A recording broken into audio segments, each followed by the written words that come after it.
Welcome back to StarFall on the When Bards Attack podcast. Thanks for joining us tonight. This is a special night because this is episode 20, our first big milestone as StarFall has been going. Yeah, 20 episodes in. Yeah, 20 plus 20 minus 20 equals 20 episodes. Yes. Wow. For that math. Wow. Quick math. Impressive. Yeah. Yeah. We're gonna jump right in, but just as a reminder, as we celebrate 20 episodes, you can check us out. We're streaming right now live on Twitch and YouTube, and you can catch old episodes on where are we at? Spotify, Amazon, and Apple Music. So check those out. Remember to like and subscribe. And with that, we're gonna jump right back into the action. So here we go. It's sad Karak only survived 19. Couldn't see the 20. Couldn't see 20. That's true. And that's right. For the podcast, actual people watching, if there's anybody watching tonight, I got my great Karak shirt on. I love hugs. Yeah, the first one to get merged. First one. Check out our merch. Oh, yeah. Yeah, check our Shopify account. All right, here we go. We're going to kick off with a little recap before I jump right in. So here we go. Last time on StarFall, our adventurers have made their way into the North Vale mine, only to discover that troops from the northern nation of Paedora had infiltrated the mine. They found a number of men and women and soldiers here, quite a large contingent of warriors, quite frankly. You managed to interrogate one of them early on in the mine, finding out that they were here trying to break into an ancient temple. They had recently brought with them something to help break through. Weren't sure what that was quite yet. However, sneaking past a number of little guard stations along the way, you all came to the lower levels of the mine, where you found something that none of you have ever seen. And actually, Aaron, as I say that, I don't want to make this... I think I made it clear last week, but if I didn't, along your journeys all over Caldus, you have never seen a temple of this sort of magnificence. This temple seems to be birthed out of the living stone, made of crystal and glass, and it's a work of beauty and art like nothing you've ever seen. You can see glowing lights along this sort of archway, kind of almost like a ramp that leads up to its doors that glow with the soft blue light that kind of ricochets off the glass, creating almost this glow to the entire room. You've never seen anything like it. None of you have, quite frankly. And it's nothing like what you saw, even the ancient temple that you found near Urskar's village. This is something altogether different. You started to make your way towards it, trying to ensure that these men of the north could not break in, tried to sneak up to them. However, battle ensued, and unfortunately we took two very specific injuries. as you advanced on the northern party, they turned this metal spider-like device onto the group and opened fire with this weapon. This almost like a drill, if you kind of imagine this like energy drill that just kind of created this 100-foot line of pure energy that Karak and Urskar were in the way of. However, as it began to fire, the person using it started to have issues with the controls. It did not stop. It continued to fire, nearly incinerating the two characters, but also destroying the device in a massive explosion that incinerated 3 of the Padoran knights. Where we leave off, there is just, I believe, 2 left as you guys continue to advance. However, Urskar is down and Karak is down. That is our recap from last episode. What? What? Do I even want to know? I don't even want to know. I'm just going to don't look at the chat. Just don't look at the chat. Don't look at the Discord chat. Just keep focus. That's all I need to know. Good. That's all I need to know. We're good. Yeah. All right, here we go. We're going to start once again. Wait, before we start, what up, chat? Okay.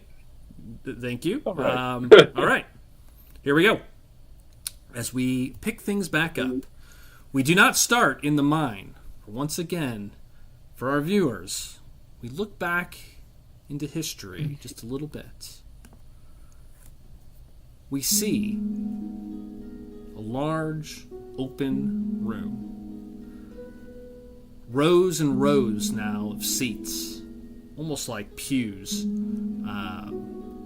fill this giant space. In the front, a more elderly man stands and is speaking in the background. And at the back of the room, we see once again Aaron, much older this time, now a young man, kind of just listening in the back of the room as he speaks. According to the church, not according to the church, you wouldn't say it that way. When the world of Aerith was young, he looks at this rows of pews, now many, many children. First time we saw this view, there was just a couple. Now you see rows of about 30 kids kind of filling the pews here. Library books all around. When the world of Aerith was young, 7 divine beings descended from the heavens, each bearing the pure essence of creation itself. Eos, the dawn, brought the first light to banish the void. Her twin Miram, the star mother, wove the night sky and set the stars as lanterns for the lost. Deimos, the ocean king, filled the empty basins with the waters of life, while Badahina, the storm caller, breathed the winds that carried seed and song. Okanus, the earth warden, shaped the mountains and valleys, and Lohash, the eternal flame, warmed the world and kindled the spark in mortal hearts. Kronos, the Allfather, god of time and creation, gathered the 6 into harmony, binding their powers together so that the world might endure. Without his guiding hand, the gods would have scattered into creation, and creation would have withered. One of the children starts to raise his hand, but we fade back to Aaron, who is standing now in the back of the room. And next to him, a silver dragonborn stands there. He's wearing very nice, fine noble's clothes. He looks young, and he looks over at Aaron. Are you okay? You look tired. Yes. We were just got back from Havanir. It's not well there. Many from refugees from Aldera continue to swarm the lands, swarm the towns and villages there. It's not pleasant. Not at all. Much death, much suffering. The Dragonborn looks at him. Aren't you from Aldera, aren't you? Weren't you from Aldera, yes? Aaron shakes his head. I believe so. I don't really remember much. The Dragonborn looks out at the children, listening. Hard to think of you as one of these little weaklings. He smiles. Aaron looks up at him. You could tell, tired and haggard, something wearing on him. He pats his shoulder. It's a friendly gesture. Maybe this is not the life for you, traveling around the world. Someone as smart and as resourceful as you could use your help in the government. There are a number of places with the 5 that are open right now. You should look into it. Perhaps it's time to settle down. Aaron looks at him. Instead, we hear in the distance one of the children speaking. But sir, I can't hear them. How do we hear the gods now? If they don't walk the earth with us. He kneels down to this small child, this red-headed small child, maybe 13 at best. You must quiet your mind, young one. Quiet your mind, and you will hear their call, their guidance, their message. He stands up, makes his way back to the pulpit that he's been speaking from, and he opens a book. In the Book of the Veil, 12:4, from the prophet Kadrin.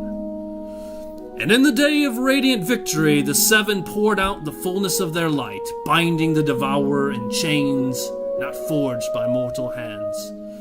They stepped beyond the horizon of our sight into the hidden halls where time does not flow, to watch and to wait.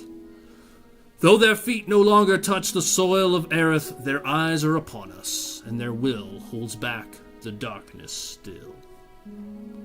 Closes the book, starts to look back at that child, this red-headed child, but as he does, our camera fades back, instead to a darkened mine, once again to Aaron's now adult, real-time, current face, as the 3 of you still standing, face down, 2 members of the Paydorian Knights. And that is where we're going to pick things right back up. Let me get that map back up. We are right in combat. I hate to say it. There it is. Activate that map. For our podcast listeners, we will activate the map as well. There we are.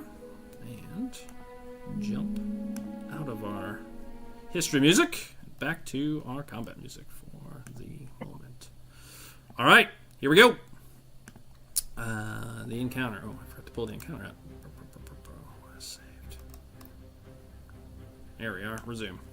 Okay. As we pick things up at the top of a new round, this is round number. There it goes. Round 10. Alonus. We start with you. Alonus, in front of you.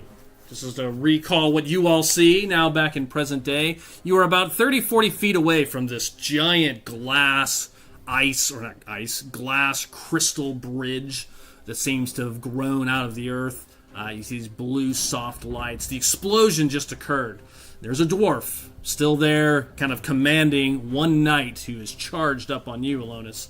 And the dwarf, seeing this explosion, seems taken aback.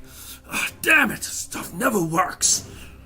All right, I'll have to handle this myself. Sorry, I had the wrong voice there for the dwarf. I'll have to handle this myself. And he pulls out his axe, and yeah, Alonus, we start with you. All right. This guy hasn't been touched, right? No, he's been shot. This one, yes, is somewhat injured. What injured? Let's see. I'm going to. Actually, no. Sorry, this one. Sorry, I had to get my notes back up. This boy is still. This was the one still at full. He just ran up to you. Got it. Still at full. All right. I'm going to do a.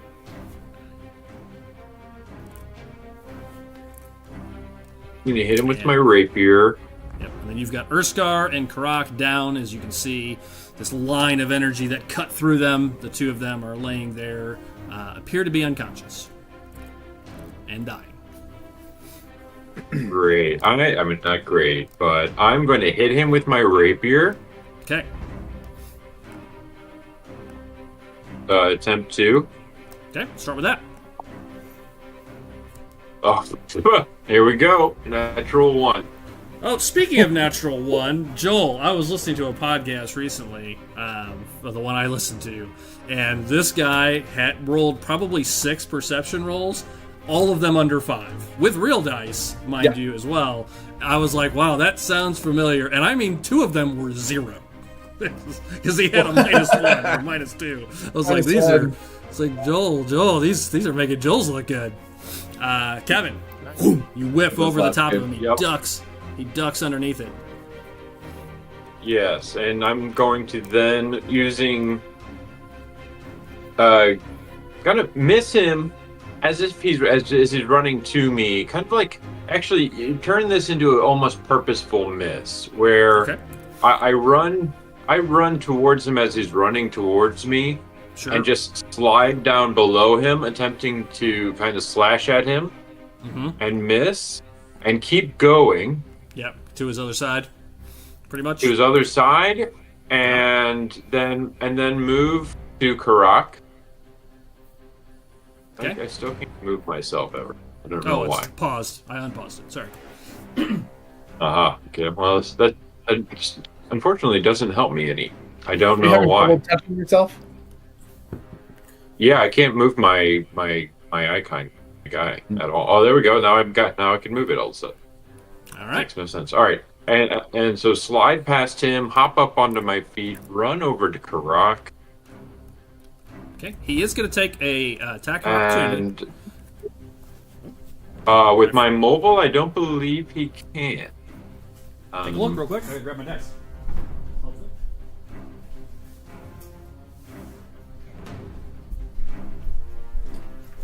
Yeah, that's correct. As long as I make a melee attack, he can. I do not provoke an opportunity attack. Very good. Nice. And a bonus action to give somebody else a potion. It's an action. Bonus action to give yourself a potion. Shoot. Got it. Okay.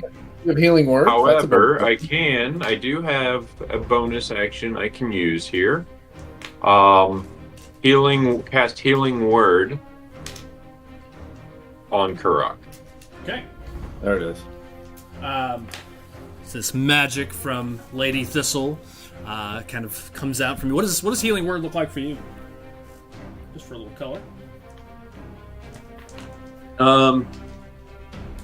Just kind of as I dart towards him, I spin my rapier in a bit of a circle towards him, and a purple kind of light emanates out of it towards his body.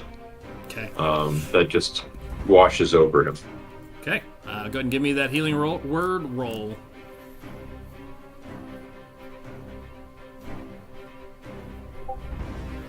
That is an additional 11. Or there's 11 points back. Karak? Oh wait. No, wait, that's not correct. Hold on. That was a level 2 on accident. Hold on. That is up. I bottomed out fully 6. 6. Well, I've already all my rolls I've rolled 3 die and they've all come all been 1 so far. That's a good start. Team 1. All right, bonus action, move. It can only get better. Action, it can only get better. With that, Kevin, I think that's it, unless you're going to take any other movement. That's 5, 10, 15, 20, 25 so far. All right. And no, I will stay here next to Karak to possibly draw the next hit, I guess. Yeah, okay. Yep. Urskar, over to you, and after Urskar, it'll be Karak. Just keep everybody on their toes. Since I am down, I guess a death saving throw It's a time for a good old death saving throw. Here, I've been knocking out the 1 so you can get a 20. Yeah. Nice. just I do have advantage on death save, so that's that's a positive. That is nice. Like, do I just roll? Is it like any certain dice, or just roll the regular 20? Just roll a d20 and just roll a second. Yeah, you just do two Okay. of them if you want. Yes, I'll do You should two. be able to right-click. 2 there. I got it. Wow, that's Wow, a I fail rolled and a a fail. 2 and a 4. Yeah, okay. Yeah. Got it. Okay, that's a fail. Start. So it starts, and it More goes straight failure. to Karak. Oh, there it is, right there. Okay, I see it now. My bad. Change Failure out your 1. dice, fellas. Change them Yep. out. Roll in a different area next time. All right. Fortunately, we can't. Karak, you're awake. Ooh, I have some Taking dice this up there. I'm gonna giant go grab those. energy blast. The next thing you see, everything went black for a second, but the next thing you see is Alona standing over you defensively as you come to. It's very actually very used to seeing. So I know. Yeah, I was gonna say it's not unusual, but shake myself awake. Oh, thank you, Alonis. I must have gone to sleep or something. Get myself up, and Half I'll. movement. Pardon me? It's half movement. Stand up. Yeah. And then I will run up to this night creature, Knight. Yes. Just a knight. and I'm going to, on my way, I'll bring out my warhammer, Yep. and I will enter rage, and then I'll try to hit him twice with this warhammer. Okay. and then I'll grapple him. It's just one attack right now. I know we leveled, but Oh. your second attack isn't there yet because we won't level until after the fight. Got it. Okay, in So- that case, I'll do a.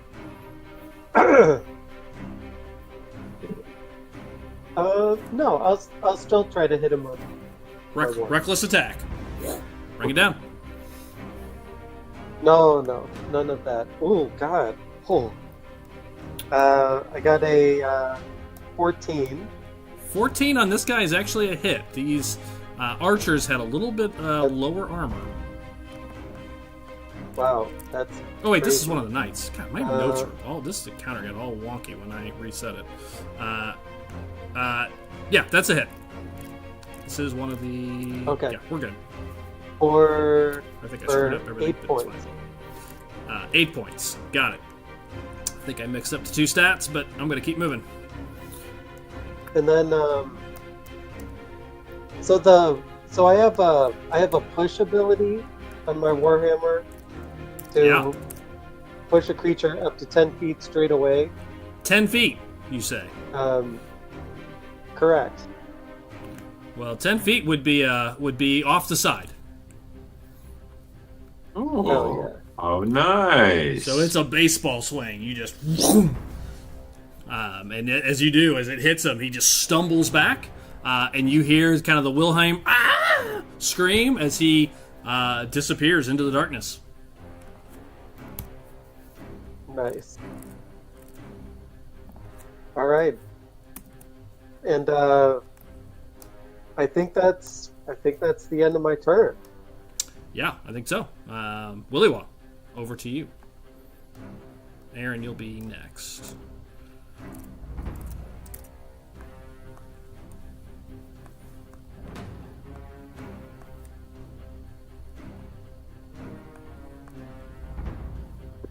Joel, you're muted. Oh, I'm muted. I see it. Yeah. I'm going to move back just a little bit. I can't remember if I cursed this guy last time or not, but I'm going to use my bonus action to hex the dwarf and pull back and take a shot. Okay, go for it. And just to make sure, I'm going to use a luck point to get advantage on the shot. Okay. Here we go. Looks like this guy needs to get hit. 2 1s. Double 1. A 1 in 400 chance, ladies and gentlemen. That's a miss. I'm done. Holy shit. That is a miss. That is a miss. We're gonna watch the dice rolls here because these have been a lot of low rolls. So if D&D Beyond is on a struggle bus, we may move over to Foundry here in a minute. Wow. All done. Okay. Aaron, over to you. This dwarf is a Dwergar, are they not? No, I used the image of one because that just happened to be what I had for my map. But no, he looks to be just a northern dwarf. Oh, in that case, it changed. I was worried that he was going to be like, everybody's dead. I'm just going to like turn invisible and get the hell out of here. No. So, I'm wondering if I should cast like Fairy Fire on him. In that case, I will defer to my short list and just try to shoot him with the bow. Okay, good. Let's see if your roll's any better than everybody else's, which has been abysmal. Three ones. I mean, that's been like 5 ones have been rolled then, because Kevin had 3. Yeah. Oh, I got better. I got 2. Okay. All right. I don't know what's going on with dragons, man. It does go wide. Okay. Anything else, Drew? Nope. Okay. Oh, I'll move. I'll move in the background. Go ahead. Yep. Go ahead and make your movement. You got a 2. Well, that adds up to my total, Drew. Yeah, I'm gonna roll mine in D&D Beyond just to keep things on the up and up here, just to see, honestly, at this point. He's gonna run up towards you, Karak, seeing that you knocked his friend over the side.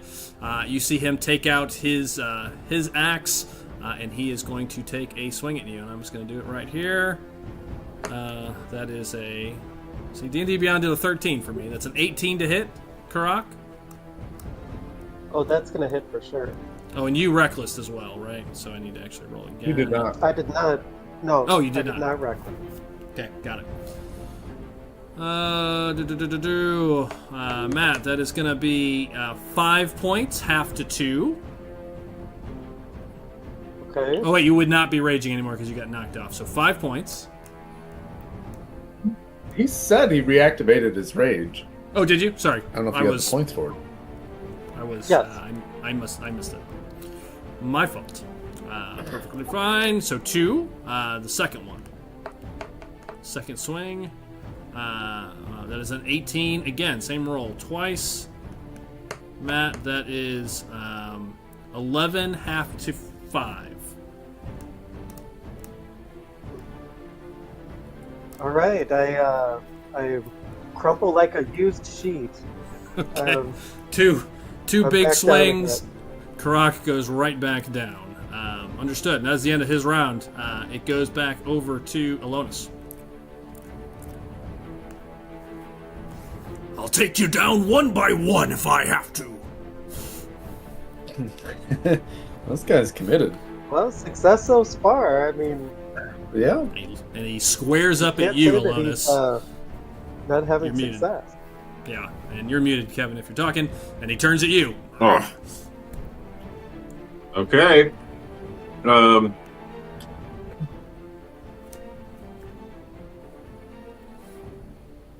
I am going to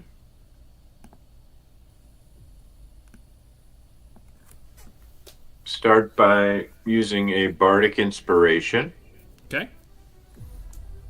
I am going to use a defensive flourish.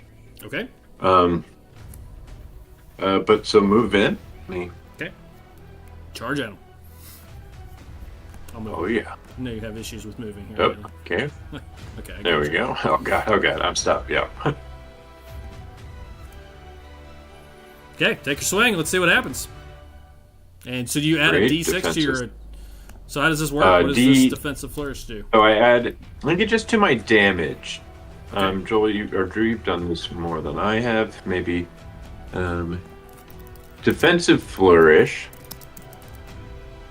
Why can't I find it? Yeah, so you'll add like 10 to your you gain 10 feet of movement, you add like a certain percentage. You can expend one of your bardic inspirations to cause the weapon to deal extra damage to the target you hit. The damage equals the number you roll on your bardic. You also add the number rolled to your AC until the start of your next turn. Perfect. Got it. Yes, thank you. Take a roll to hit, TC please. attack. All right, here we go. Let's see Oh my if gosh, Elias and that's a gets- 2. That's a 2. Okay. I all right. went up by 1. Pause for a minute Getting here. it. I feel like something is going on here. So, Kevin, do me a favor. Roll the D20 in Foundry. Let's do that. We've done this test before. Kevin always fails it. Well, at least it's failed, for sure at that point. I don't know how to At do the bottom that. of the chat Oh, I see page over here. should be some Got it. some dice. Yeah. And roll. And that is a 5. It's a 5. Okay. Okay. What's your plus? 7. What- So plus 12. 7, so 12. Yeah, he blocks it with a shield. However, go ahead and add your. Does he have to hit for the defensive flourish, or is it automatically add that to his AC for next round? I don't think. I think it does have to hit. He just automatically attack. It activates when you hit, so you still have it. It's still sitting there, for the next round. It lasts for a minute. Right. Okay. Yeah, Alonis, yeah. you plow into him, blocks the side with his shield. Anything else?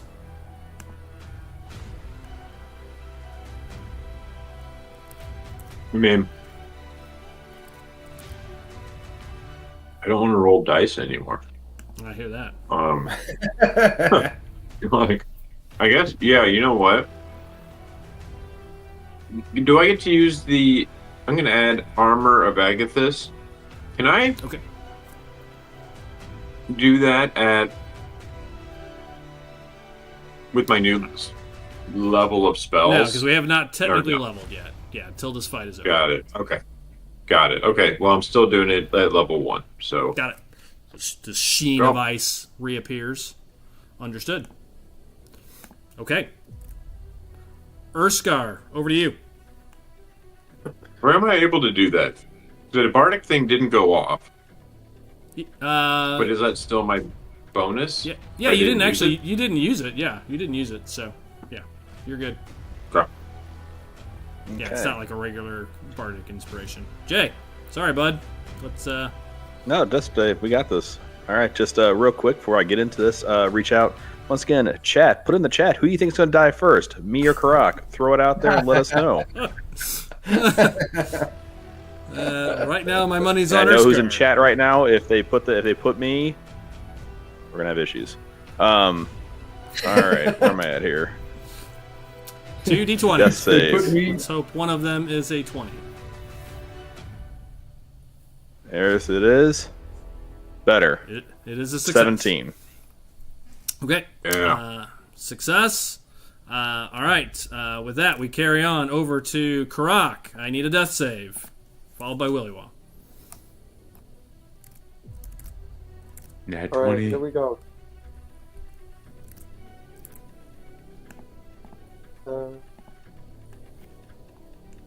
Any d20 will do. 19. Okay, well, the rolls are at least Success. improving, so that makes me feel a little better. Okay. All right, 19. Success. I did refresh my page just because I was superstitious, so maybe that helped. Yeah, maybe. Willywa, over to you. Okay, we're gonna attempt this a second time. Yeah. See how this goes. Shoot him. See if this one commander doesn't just like have a total Wow. KO. Not That is a hit. That's a not hit. amazing. No. Oh, okay. But it was Well, I enough. rolled a 10 and a 6. Yeah, I saw it. It is a hit. Okay. And you guys have already hit All this right, guy I a couple wasn't times sure. already. He is already injured. I don't know. For a total of 14 points. Ouch. And then I'm going to use my second wind as my bonus action to end my turn. Okay. One. Oh, the that dice is gods just are fate is turned against the group. That is for sure. Aaron, fight. over to you. anyone else tonight. Yeah, there's got to be something up with this algorithm. If something evil shows up, just walk out of the cave. Just Yeah, don't seriously. go any further. Like, just never mind. Sorry to interrupt. Yeah, fate is not with us tonight. Someone's trying to kill us. Aaron. At this point, a house cat could show up, and I'd be like, you know what? I don't really need this. We're just out of here. Take me away. Yeah. Go ahead, Aaron. All right. Let me. And Joel, you see that arrow sticks deep, and you see him kind of drop down to one knee in front of Alonis.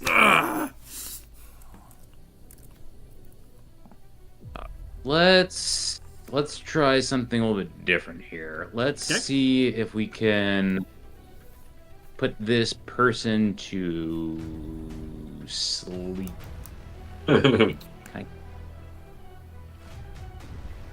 Is sleep? I can't cast sleep. I can't upcast sleep. That's weird. Yeah, I don't think no it advantage upcasts anymore. to Yeah, It doesn't get any better. Yeah, they've already made it I didn't think. 20 times better than it used to be. Yeah. Well, it was only so, before the first couple levels You're right. because it was based on HP. Yep. yeah. But now it's not, right? You can just cast it. Yeah, now it's just Yeah, like an now error it's- save. Now somebody's gonna fail 2 rolls.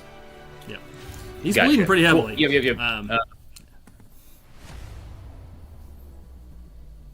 He's bleeding pretty heavily. Well, I mean, I yes, can't hit the yeah. broadside of a barn, man. What? I don't know. Which I know. one, Karak or Ursa? All of the above. Oh, All of the above. All right, what are you doing, Drew? Call it. All right, I'll shoot him. I'll save the slot. Okay.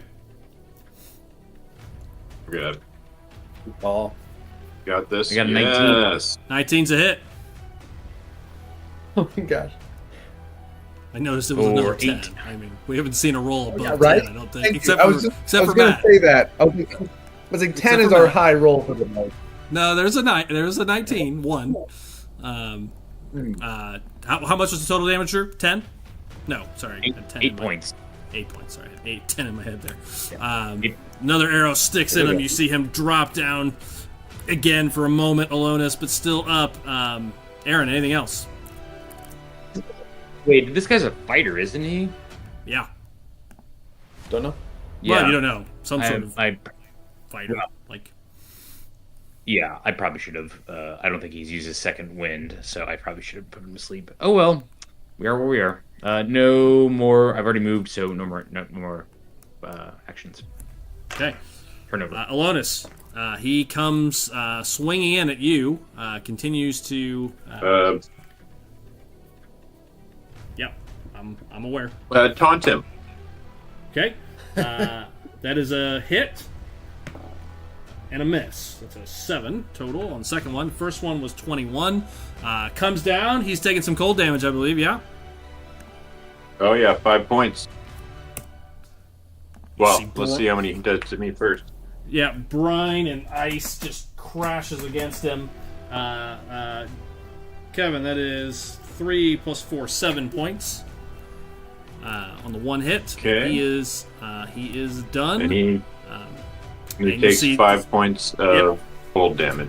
Yep, I did it. You see it kind of goes up his arm and his hand, and you can see it's just absolutely holding on for just barely clinging to life.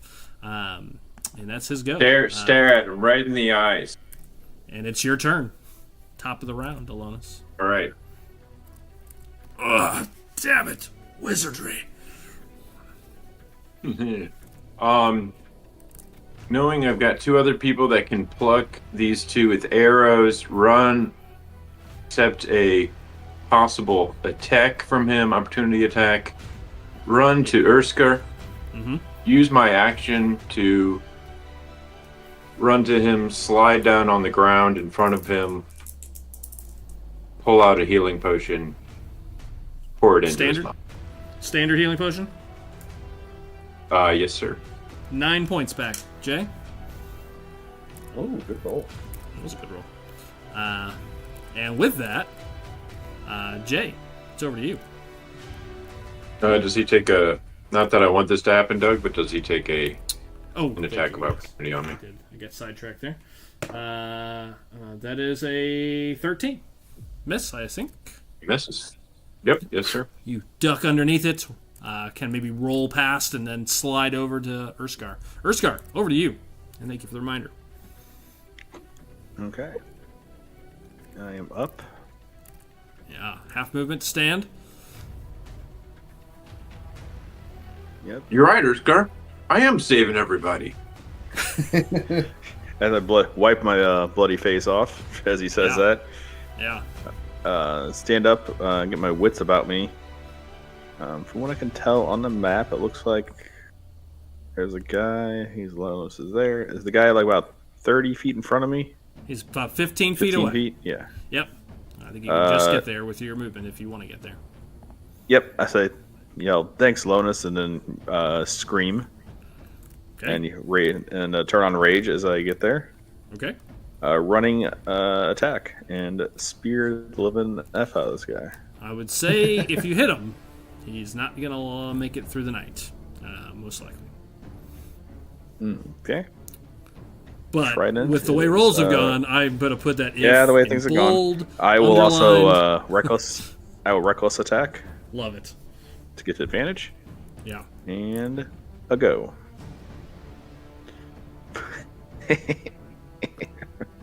I did get a 16. That is the high roll is a 9. That is just a miss. Jay, I will also give you an opportunity just to mix things up, just to, like basically a free inspiration in Foundry. If you'd like to roll 2d20s in Foundry. Okay, I'll give it a shot here. Oh, yeah, there it is. We're struggling here. We're struggling with dice rolls. Oh, I could have given him a bardic inspiration. Damn. I'll roll 2d20s and hit roll here. Yeah. Nat 20. I had a nat 20. Yeah. Nat 20.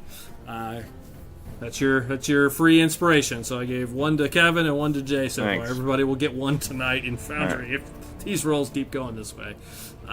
You run in.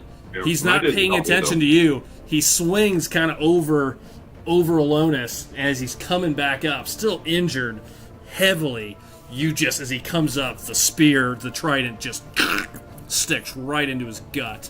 And you see he just looks up at you. Nice move.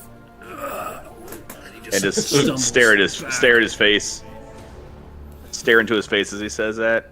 Mm-hmm. And like have my eyes glow. Okay. To say nice try, and then throw him off to the side after I pull my trident out and throw him off to the side. Oh, just like literally like off the side, off into the abyss. Yeah. Okay.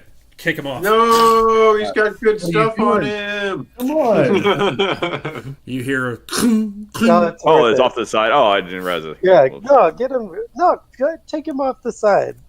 Yeah. He is raging. So. Yeah, he's raging. Yeah, I think it makes sense. I literally just died. I literally just was almost dead, and I run up and just stab him and topple him. Yeah, topple him and say that. Throw him off to the side. All right. Meanwhile, Willy Wall just sees dollar signs flash before his eyes. Exactly. Maybe that's why I did it, just to spite Willy Wall. Well, as you do that, Karak, it is time for a death save. We're still technically in initiative until Karak is stabilized. Karak, over to you. Oh, yeah. I got a 12. Another success. Willywa, over to you. I guess, could we do... Yeah, because I don't have any heals. You Karak. What'd you say? I said shoot Karak. Finish him. Karak, yeah, right. Do it. Do it. Can I stabilize him or something? You can. It's a medicine check. DC 10. If you'd like to run up. All right. No, you're never going to get that. I mean, it's unlikely. Probably not. I mean, that sounds astronomical. You know what? Just because, and I'm going to use a luck point. Okay.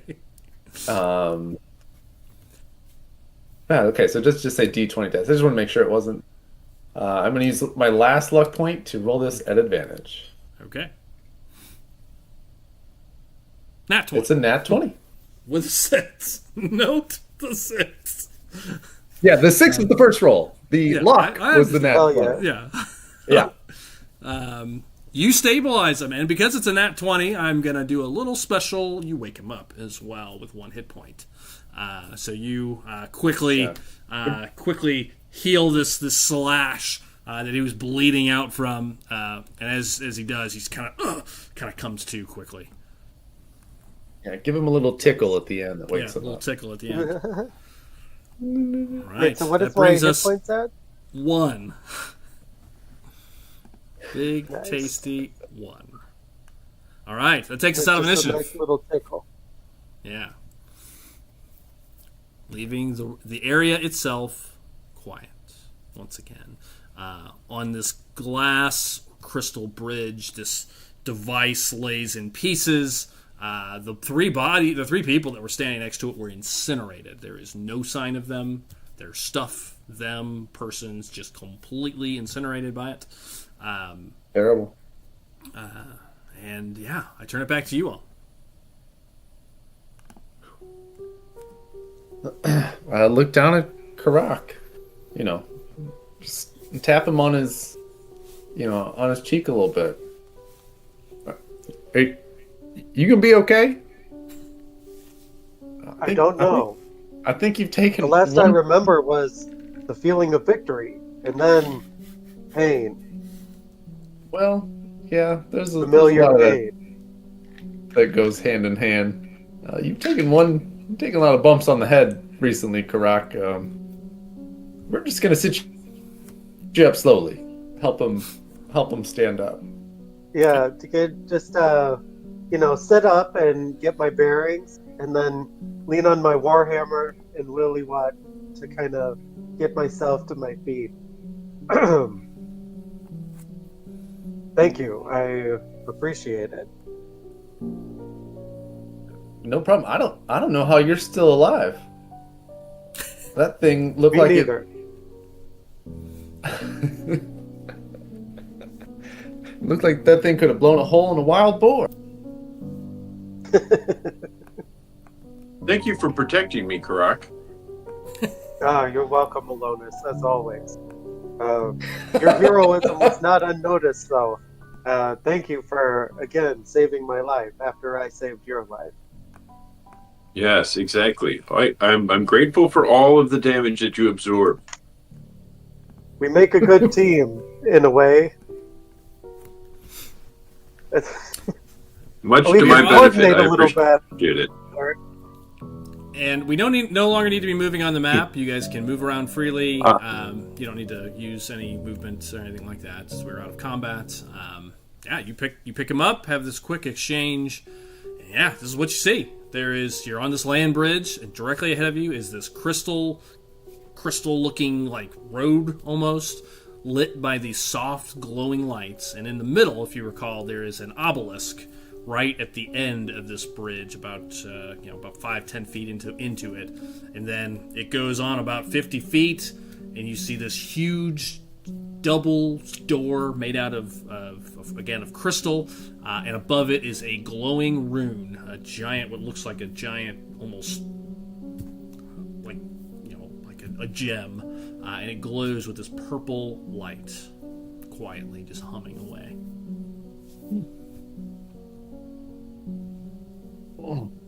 Guys, while I feel like I really want to get in there.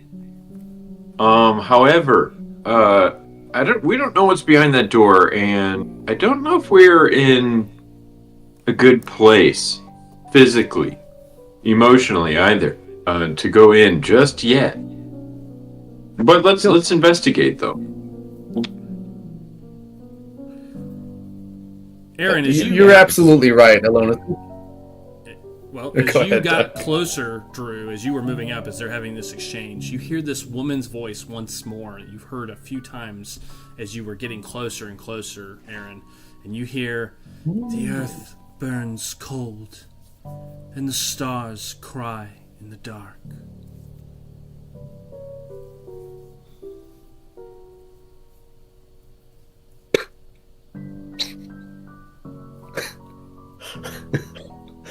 All you hear?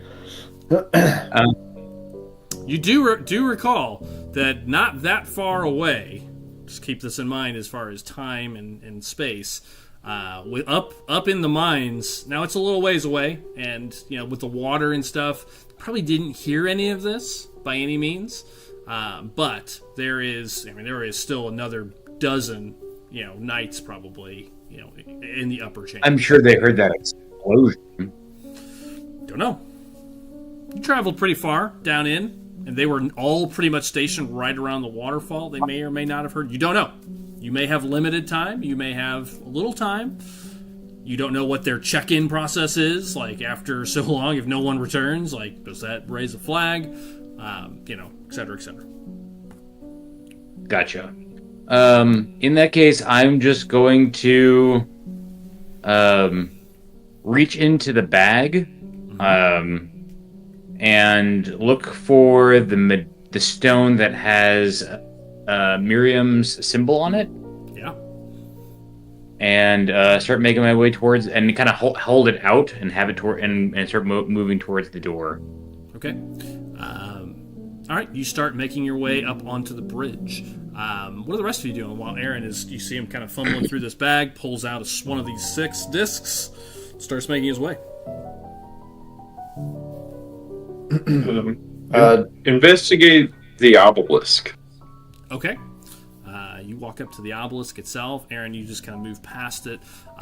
You see it looks to be also made out of crystal, but much more solid and rigid and clear, nice, clean lines. Like the rest of it looks more natural forming. Kind of think Superman's, kind of castle as far as kind of rough. Fortress of Solitude. Fortress of Solitude. Thank you. Is what I was looking for. But the obelisk is much more clean. As is this bridge that seems to be there, very clean, straight lines. But yeah, you kind of see it and move past it, Drew, and Alonis making his way up to it as well. What about the other 3 of you? I was also going to investigate the obelisk, so I'll go with Alonis. Okay. And then I'm gonna pray for the fallen. Okay. Yeah, there's a couple of them. I'll follow behind Karak. Karak. Yeah. You're going to follow behind Karak. Okay, so most of you go to the obelisk. Drew keeps moving towards the door, while Willywa begins praying for everyone. Willywa. Correct. Most of them a couple of them got thrown over the side. However, as these are knights, these guys carry, some cash. I mean, these are knights, people wearing this kind of armor. The armor itself, as we discussed, is hundreds of gold. So generally, those in the lands of Aerith, anybody that's dressed as a knight is likely part of a noble family and generally well-to-do to become a knight. These were more than guards. These looked like they were well-to-do knights, most of them. Wow.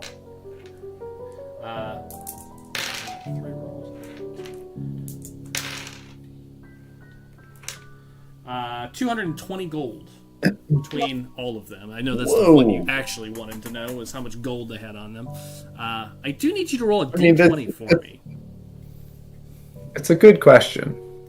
Okay. How much am I adding to the roll? I'm not telling you. Oh, well, of course it's a 5. You wanted a low roll, right? I did. That's preferable. Okay. But I am performing a esoteric rite to get back a spell slot. Oh, okay. It takes a minute. So that's one of my prayers. Understood. Thank you for the gold. Thank you for the spells. Check.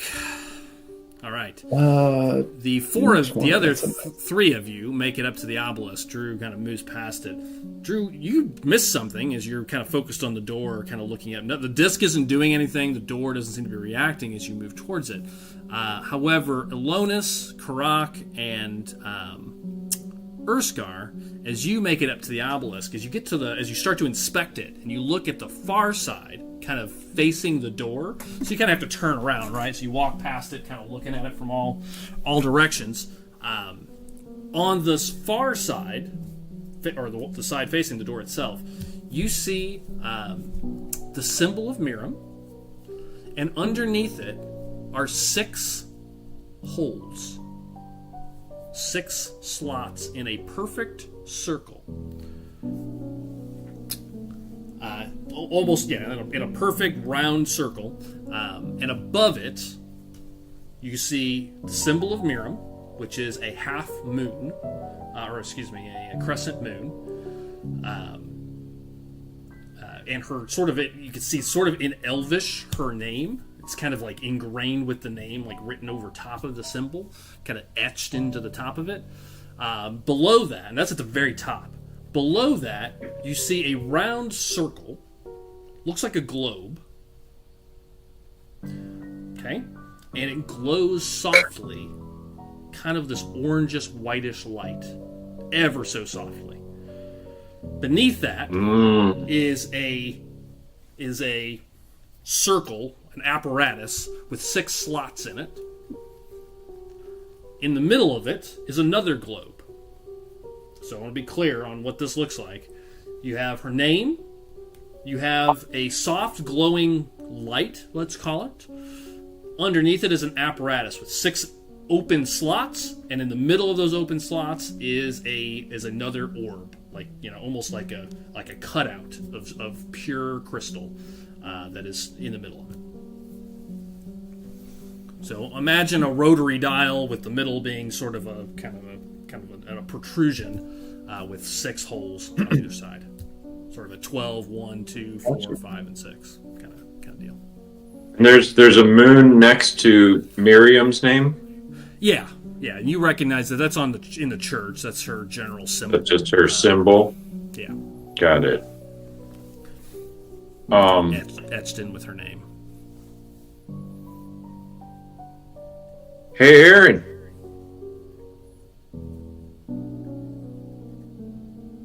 Yes. One at the obelisk. The disc might go in here. Give it a whirl. Yeah, you turn around. You see this apparatus I just described, with 6 open slots currently, and they are about the same size as the discs, without a doubt. Yeah. Look back over at the door, and then at the orb that is within the 6 discs. Is there like another corresponding orb anywhere around the door? No, you don't see that. You don't see any other orbs. Okay. And I called it an orb. It's more like a round, imagine like a softball almost, but it's like only half because it's sticking out of the stone. So sort of like a half orb, or like if you imagine a softball that's been cut in half and it's kind of stuck to the middle. Pull out the scroll down. Sure. Pulling out the scroll? The copy of the scroll. Yeah, sure. Reread the instructions.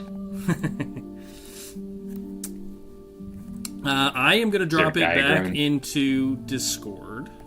I will read it out loud for our listeners one time, but I'm going to drop it into Discord real fast. But I think it needs to be touched by the light of the moon, I believe, each one. And I wonder if in that orb is the light of the moon. Let's see, let's do this. Oh, thank you for the pictures in chat.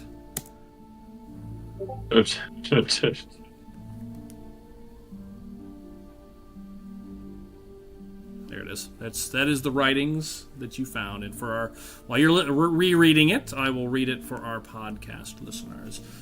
Among the older scrolls recovered from the monastery, I found, I'm going to paraphrase, I found repeated mention of a place called Thalisnar, translated loosely as the Veiled Seat, or the Hollow Throne. It is often associated with the Great Pantheon. The text placed this temple not in geography, but in metaphor, far below the roots of the earth. Let's see. I think you're looking for the instructions that you found. One fragment of the scroll's worn, nearly smooth in time, preserves a riddle whose phrasing disturbs me in its precision. Only when light is swallowed and the 6 lie silent will the moon be made whole. The phrasing implies a ritual, arrangement, 6, perhaps elemental aspects or divine avatars. The children of Aerith must fall into stillness, silence, or alignment before the central moon may awaken.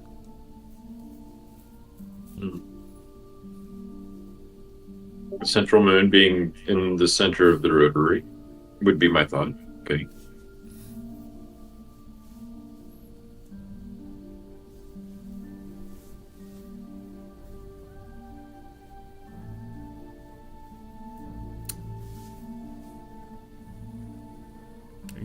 Begin placing the stones in their corresponding spots. Okay, you're gonna have to tell me what those corresponding spots are, as there appears to be no insignias outside of what you saw written. What I'm gonna do is I'm gonna ask it this way. So if you kind of imagine, I said that wrong earlier because I don't apparently know what a clock looks like. So you have positions 12 o'clock and 6 o'clock, 6 and 2, 4 and 8. So it's got kind of would be, if you imagine a clock, those would be where the 6 would kind of fall. 12, 6, 2, 4, 2, 4, 8. 6, 2, 4, 8. 4. So kind of imagine 2, 2, that's 2. You mean 10? Yeah, 8 and 10. I can't talk. 12, 6, 2, 4, 8, 10. Got it. Yeah. Incidentally, that's exactly how my watch is set up, so it's easy to reference. Perfect. Excellent. Yeah. So, literally, those are the numerical values like that I have listed on my watch. oh, I see. Convenient. That's cool. Cool. Look. All right, anybody that wants to have an opinion, now is the time. Almost. Yeah, it's clear from the Almost like instructions that these must be placed into some sort of order.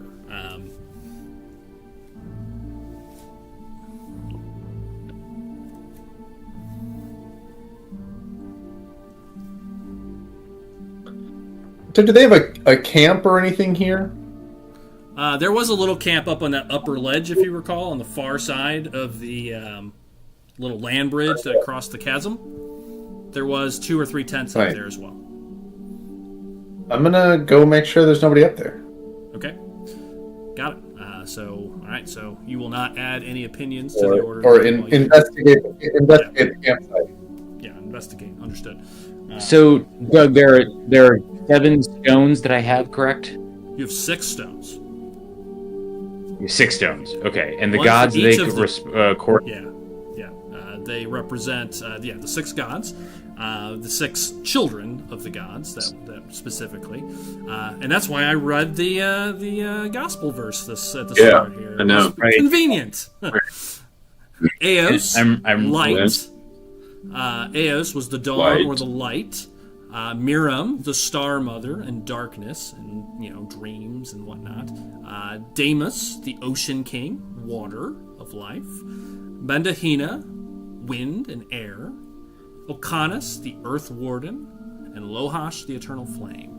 So, earth, air, fire, water, darkness, and light, specifically. Yep.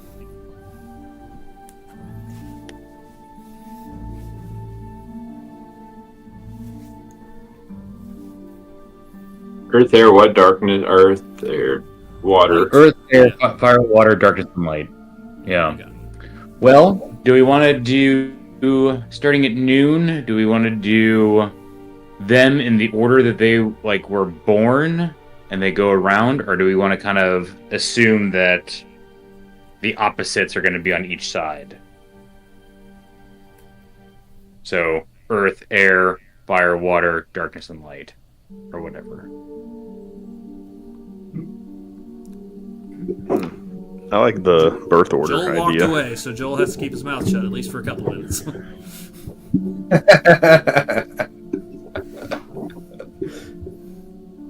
And my intelligence is very poor, so I'm not going to be able to help very much with this one. What was your suggestion, Drew? We could do them sorry, either... Matt, I didn't... No. Starting at noon, we could do light, so Eros, Miriam, Deimos, Badahina, Ocanus, Lortash, or we could do Eros and Miriam at 12 and 6, and then fire and water. So Demos and Lortash, and then Okanas and and Benahana as across from each other.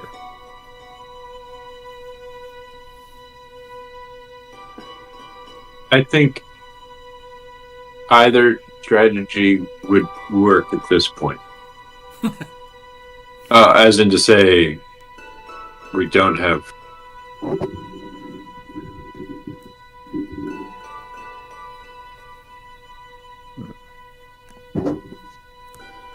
don't have a ton of information. Give it a try. I think the first find the.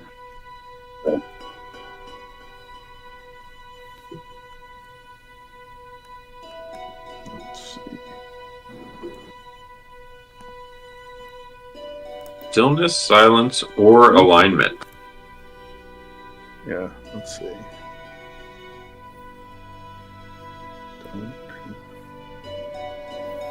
We'll tell you all the hints are in that paragraph. It was a big passage to create a little color, but just most of the hints are within that main paragraph.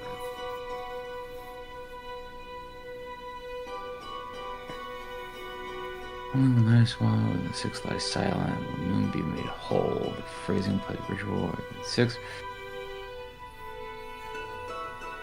I'm going to try to, see what happens if I try to dislodge the orb that's in the middle. Yeah, it doesn't move. It's part of the rock. The orb is immovable. Look, even with my strength, I cannot move it. Else we have tempting.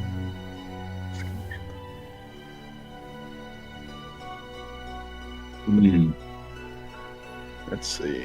Fragment.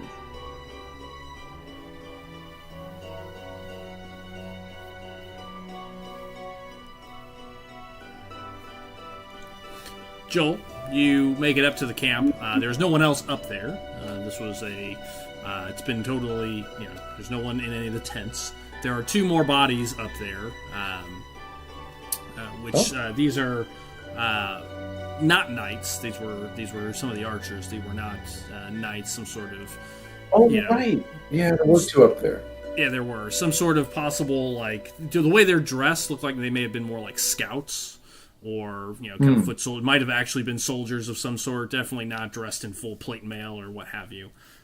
They have another 20 gold total between the 2 of them as well for your collection plate. Okay. I'm glad you call it a collection plate. I tried to keep it in character. I like that. Any notes or journals or anything? Any information about these people? No, it's pretty clean. This doesn't appear to be their main camp. This appears to be just sort of hey, we're down in the next level. We just need a place to kind of sit and have a meal. There's really very little here. Bedrolls and that's it. Gotcha. These guys appear to have traveled light. You did notice, in the first group you looked over, there was letters and stuff that they had, were preparing to send. But as you've looked now at 2 parts of the camp, they don't have a lot of stuff down here. Basically, just bare essentials. Yeah. You would think. Give me an investigation check. Okay. Let me add to this, depending on what you get. Does it need to be above a 4? Is it? Did you roll a 4? Seriously? I haven't rolled yet. No, I got an 18. Wow, look at that! It's a real roll. So just an assumption. 18. Yeah, it was an assumption. So as you're poking around, that's what you notice is there's not a lot of stuff here. I kind of spilled the beans before I said it, but I'm going to add to that with an 18. They clearly didn't bring much. And for to travel this far from the north, which is hundreds of miles away, even this far up north in Caldisa in the Central Kingdom, they don't have enough stuff here that this would have been an easy commute. Like, they didn't bring a lot, clearly. Huh. I'll let you take that for what you want. Okay. But there's definitely not enough supplies here to have made a trip all the way from Pedora, if that makes sense. Huh. Between the two tents Oh. that you saw. And you didn't see any tents So at we the already- two guard posts. Yeah.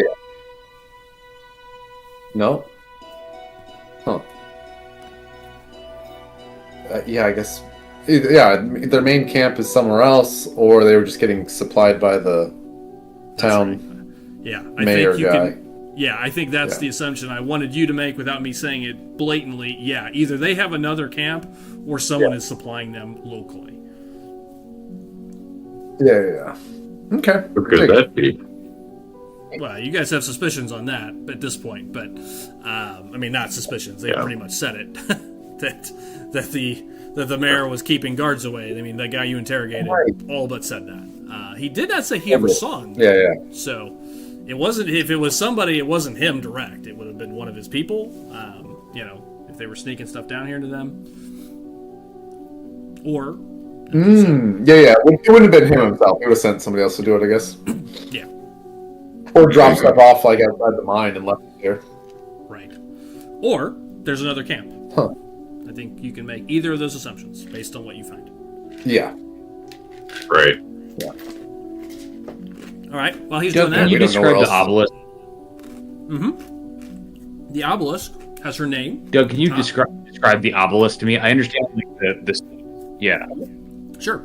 At the top is her name. Directly, probably another 6-7 feet down, and that's very high. 7 feet down from that, you see this soft, glowing kind of light, like the soft white, kind of orangish light. Then you see the 6 slots in a clock formation, and in the middle of it is a stone that is sticking out, protruding out. That is it. Okay. If you feel I want to completely touch one of the. lost- Okay, good. Go ahead. No, What were you go gonna ahead. No. You go first. I want to touch one of the stones, the arrow stone to the moon. Okay, yeah, you stick it up to it. The nothing light. happens. Yeah, nothing happens. Okay. What I was gonna say before you did that is, if you feel like I really have no clue, and I'm not saying you do. It sounds like you guys have already had some interesting thoughts there. You haven't tried any of them, or you don't feel confident in them. If you want to make an intelligence check or something you need a hint kind of thing, we can certainly always do that with skill checks. With a little bit. Yeah, I think I might need to do it. Okay. Yeah, same here as I read through the scroll again. Sure. Give me I think it'd be an insight. Can we all do that? Yeah, if you feel you'd like that, I'd do an insight or an intelligence straight I'd like up to. check. Insight would be great.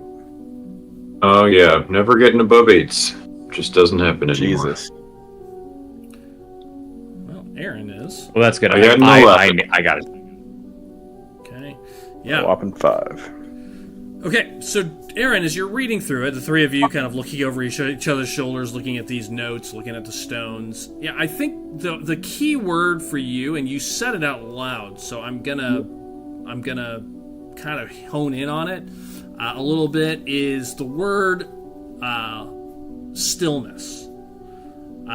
Stillness and silence. Those two things speak to you, Aaron, a little bit. And as you kind of said it out loud, stillness could also, or alignment could also mean balance. Gotcha. Balance. All right. So, Or yeah. So what I'm gonna do is I'm gonna put. Hold on a second. Let me write this down so I don't mess it up.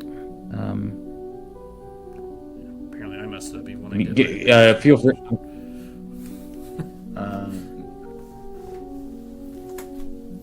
Let's see.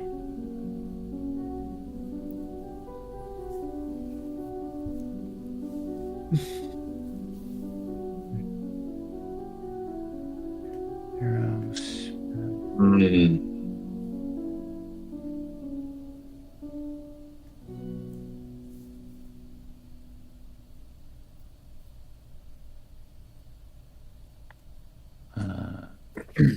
Once I'm done at the top camp, Doug, I'm gonna head back. Oh.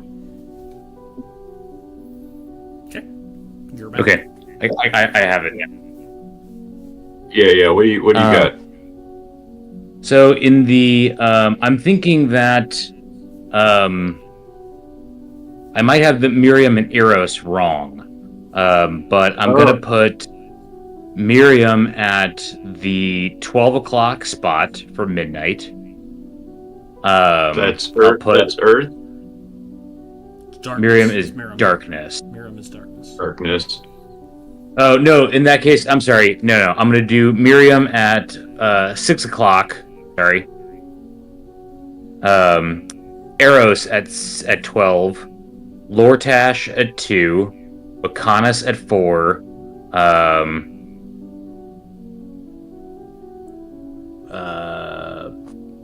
Bedohina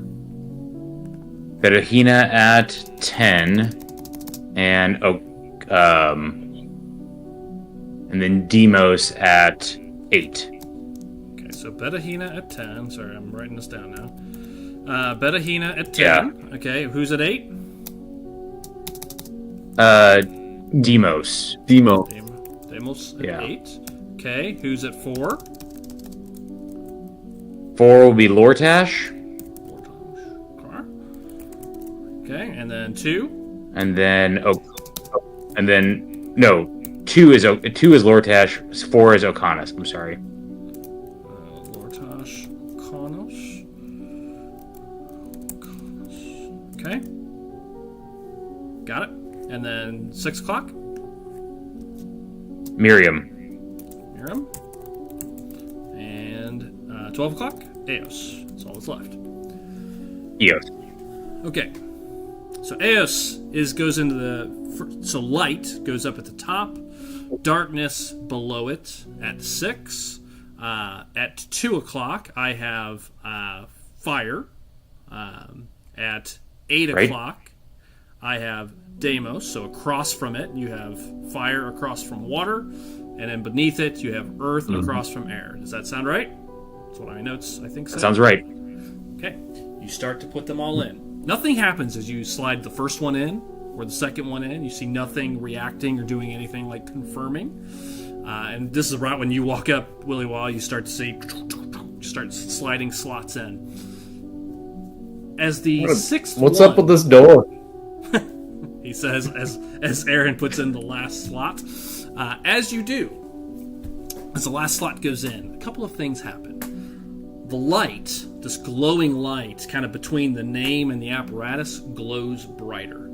As it does, it glows brighter, and you can see like this pool of light hit the Eos stone, and it gets very bright. In front of all of you, see this bright white light. And what it does is it immediately casts shadows because of the giant apparatus in the middle.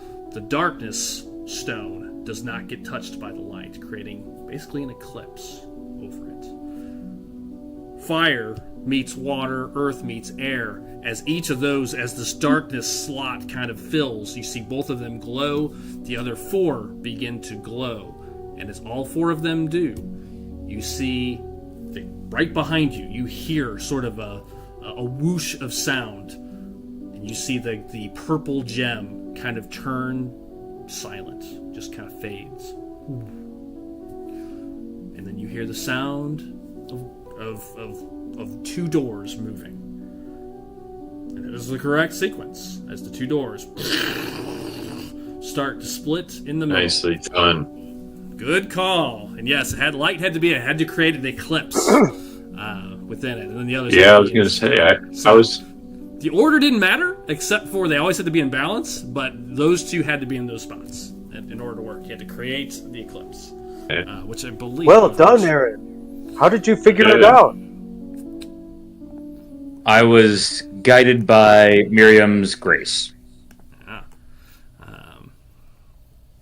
Very good. Yeah, you see these Miriam must be very intelligent. You see these two doors just start moving, and it's somewhat loud here. I mean, not enough that you hear it. It doesn't sound like it's loud, like echoing or booming. But you see these two doors sliding open, and in it, behind it, you see a couple of things. Bring up another map. Mine. Where was all this stuff written? What's that?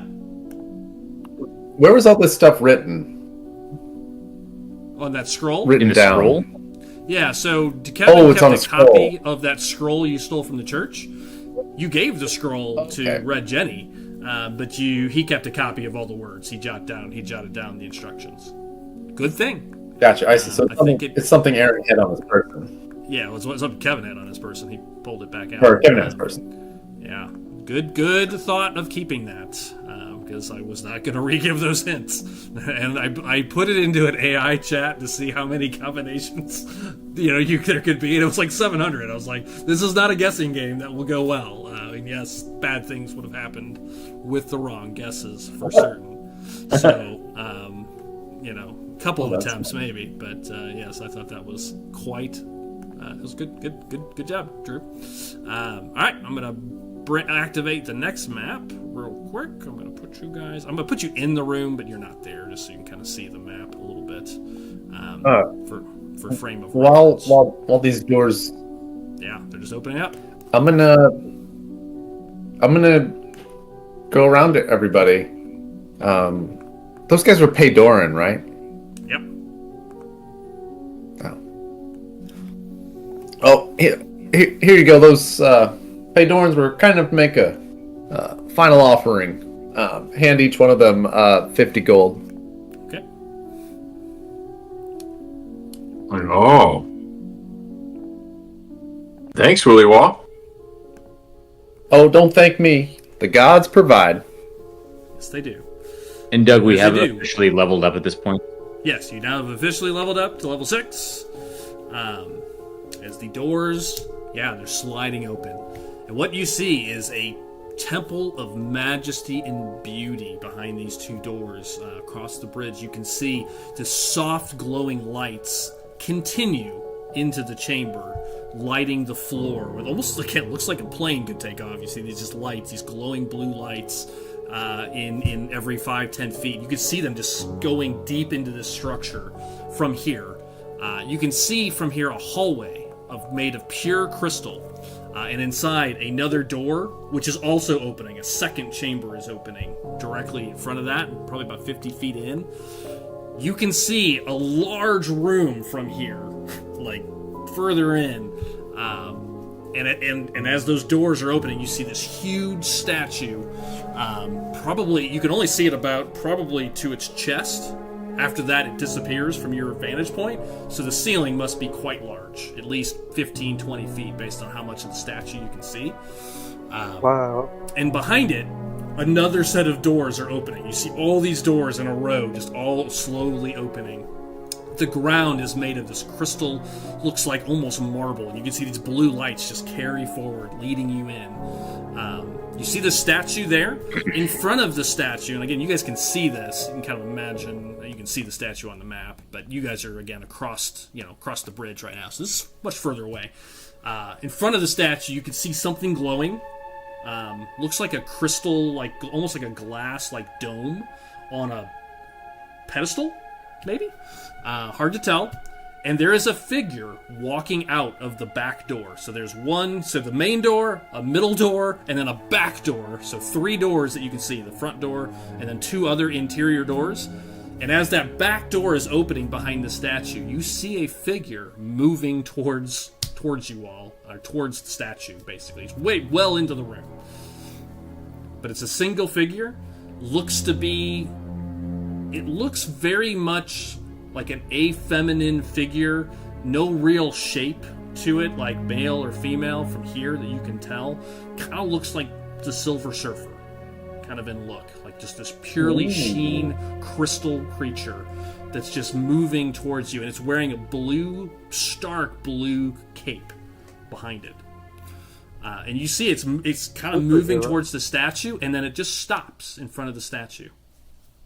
But it's 2 rooms away. You can just see it standing there, kind of waiting.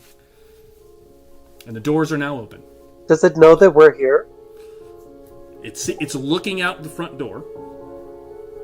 But beyond that, it's not doing anything. That is what you see. Doors stop rumbling. They are now all 3 open. The interior doors are much smaller than this front door, but they open almost in order. Like as the front one's opening, about halfway through it, you see the next one start opening, and then after that, you see the next one start opening. And this figure moved out of that last door, just starts walking out, not malevolently or anything like aggressively, just sort of like casually, just strolling through, and it just stops and waits.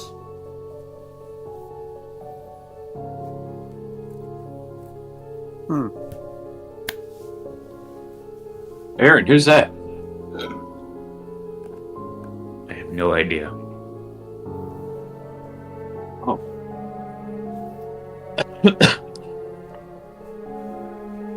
What do you guys want to do? You guys are out. Currently, I added you to the map so you can see it, but you are technically still outside on near the obelisk. And you just see this giant structure inside.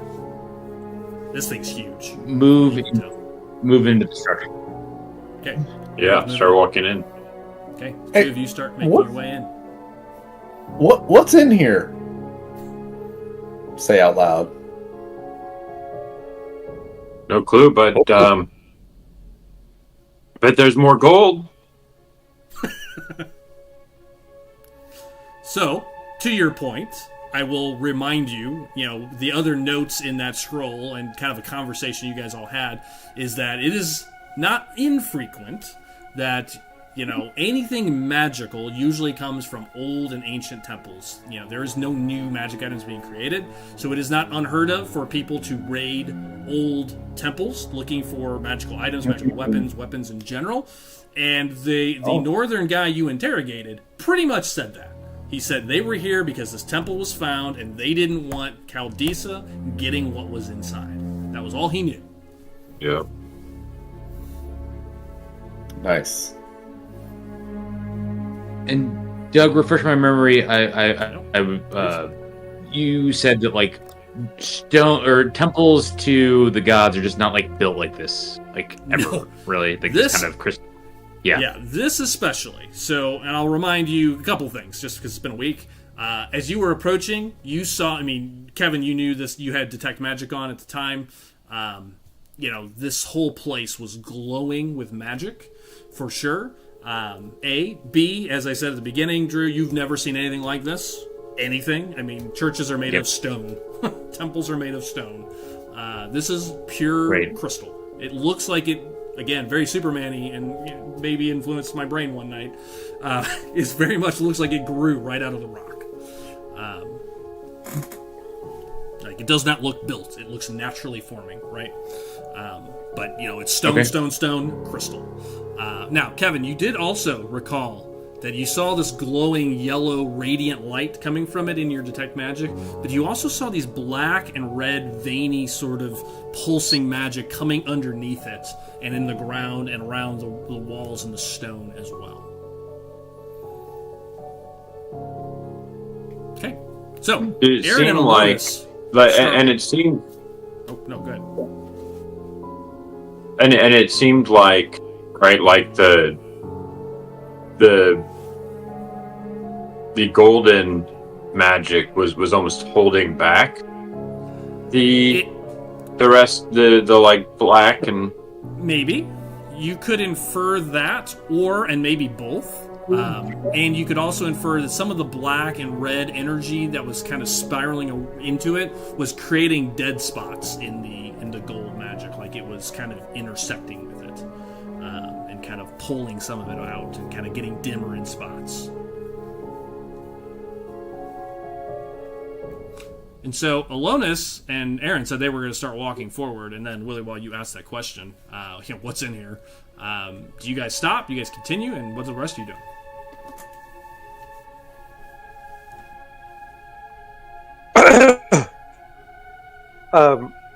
Look over at Erskar.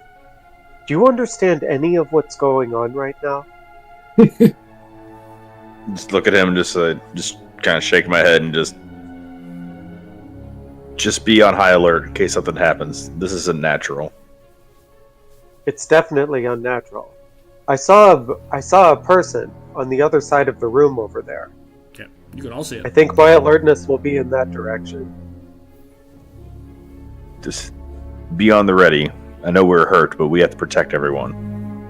Indeed. Especially Alonis. Exactly. He can't protect himself. All right, I'm gonna walk into the room a little bit. Okay, so you're also walking. I'll stand next. I'll follow. I'll be next to Croc. Okay, I'm gonna walk up to the door.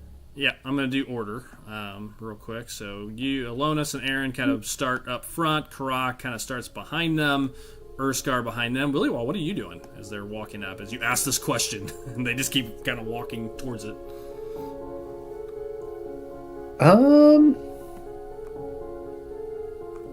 Wow. These guys are crazy. I'm gonna go invisible. Okay. Step into some dim light, Doug, Yep, or there's darkness if there's any. Yeah. And then I'm gonna cast invisibility on myself and disappear. Okay, got it. I'll keep you here. But staying right behind them. Okay, got it. All right. Well, the 5 of you start making your way. You pass the first door, and you step into this temple. You see giant columns on either side of the door with these lights that continue to lead up. Things you've never seen before. Like up in the corners, you see pedestals with these glowing blue just gems that generate light. It's again like nothing you've ever seen before. As you move forward, as you do, the figure in the next room, which I will put in. I'm just going to put a little placeholder just for reference. Don't have a good fig for it. Is about right there. Just waiting. Takes no movement or action as you start into the first what looks like an antechamber, right? Looks like a receiving area, and you can see another door up ahead that leads into what appears to be a main chamber. Are you all moving into the main chamber? And I'll move everybody as we go. Yeah. Aaron and Alonis, since you're kind of in front, you continue on. Yeah. Okay. No. Take a step back. Rock, lead the way. And stand behind Karak. Okay, got it. Karak, are you going to move past It would Alonis? be my honor. Okay, got it. So you switch places in our little 2-2-1 setup. Okay, you guys make your way into this next chamber, and this kind of Silver Surfer looking kind of afeminine, just metallic figure of what looks like metallic and crystal with this bright blue cape just stands there. As you get closer, you start to see it has features.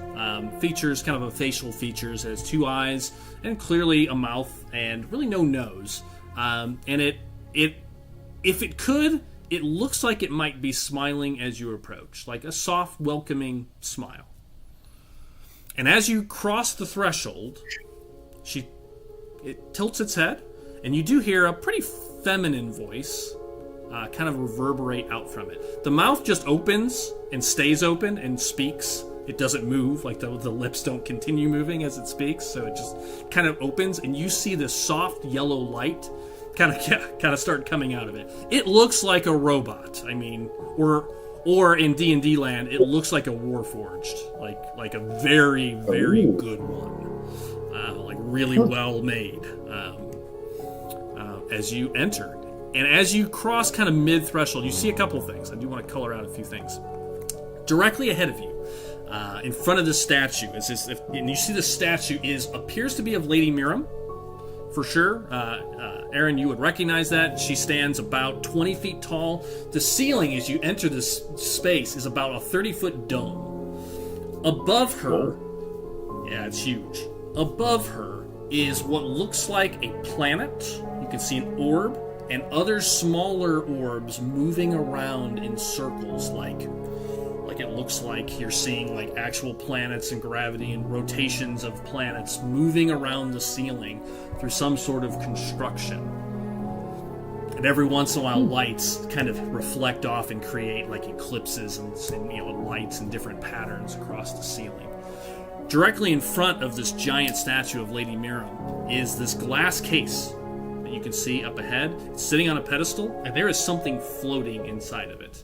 Looks like a metal ring. It's just floating there, and it's this glass dome. But as you cross the threshold and see this, there is hallways to your left and right, and a hallway that continues further north. However, there is a door there that did not open. So the door that she came through is open, but the one behind that remains closed. There are doors to the left and to the right, however, that are open. But as you cross in, you see all that. She bows. Folds one hand over and bows to you all as you approach. It says the following. Get my notes out. All right, here we are. You hear this nice feminine voice come out, and she says, "Welcome to Miram's Rest. My name is Callistra. I am the administrator of this facility." It sort of glitches a little bit as it says that. And she bows as she says all this.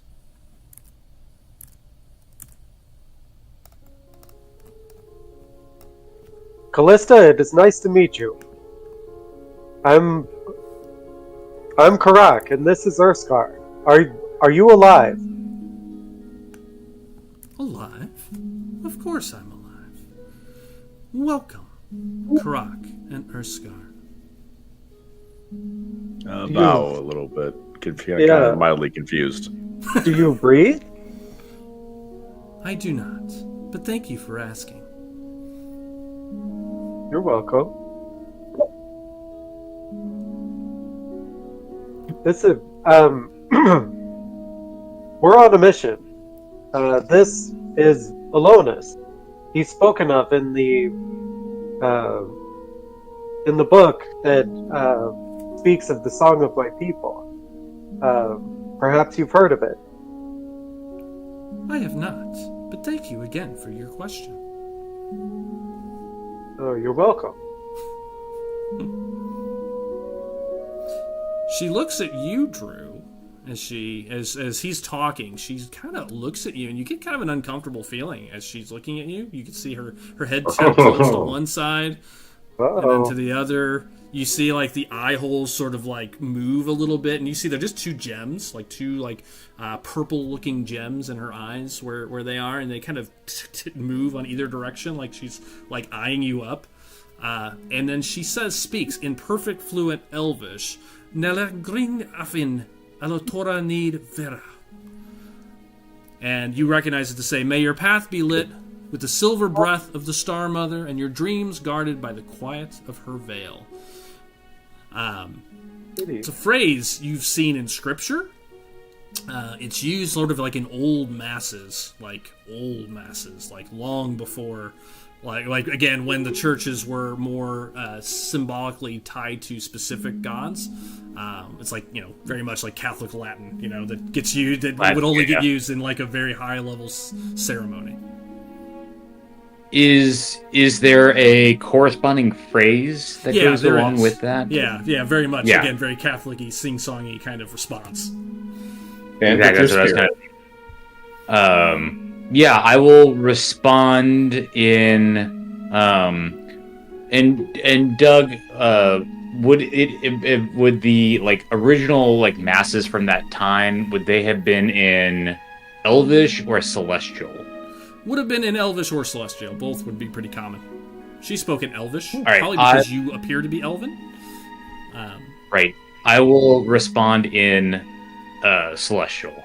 Okay. The corresponding phrase.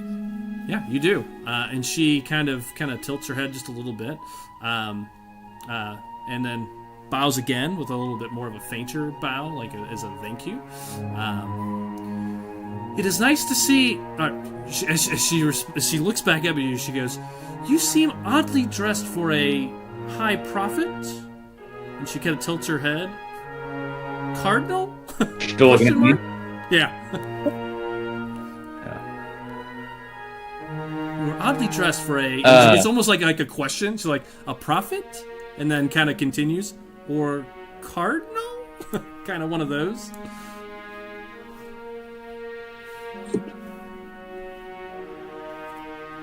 I am Miriam's humble servant. I see. She seems almost disappointed, like in your response. You could sense it. Well, interesting. You carry her mark, however. She says. It's not a question. It's like a statement. Yeah. Right. Welcome. I must say, you are quite late. 17,016 cycles late, for that matter. What is... While this is going on, Doug, Sure. Yeah. walk back towards the doors that we came in, and attempt to close them. You would have to walk back out to the. Well, as far as you know, you see no mechanisms of any sort. I mean, the only thing you know is what opened them is the discs, about 100 feet away in the obelisk. You could ask what's her face to close the door. Maybe she can. I was just gonna do that. Yeah. Solethra, is that what it was? Callistra. Callistra. Do you mind closing the doors behind us? I do not mind closing the doors. I am the administrator of this facility. I am responsible. Maybe for the better main for all of our entrance. safety. Oh, okay. You say that. She kind of answers, I am, after all, responsible for the main entrance and the east and west corridors. My counterpart, Callistro, you hear it with an O, is responsible for the north resting chamber. And with that, you see her just kind of raise her hand up, and you hear the door start closing.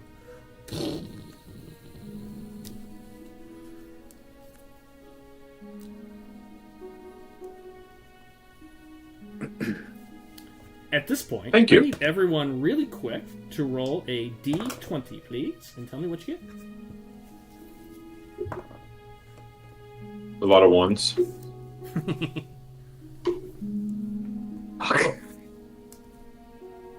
Yell them out.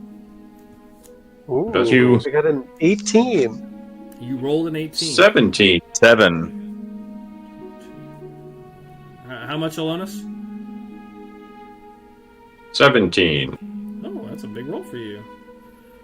Sure is. Nice. Willy Great Wonk? job, Alonis. I got a 7. Okay, got it. And Aaron? So we're moving up. Got a 2. Okay, got it. All right, thank you. Yeah, she does that. She opens her hand and the door starts to close.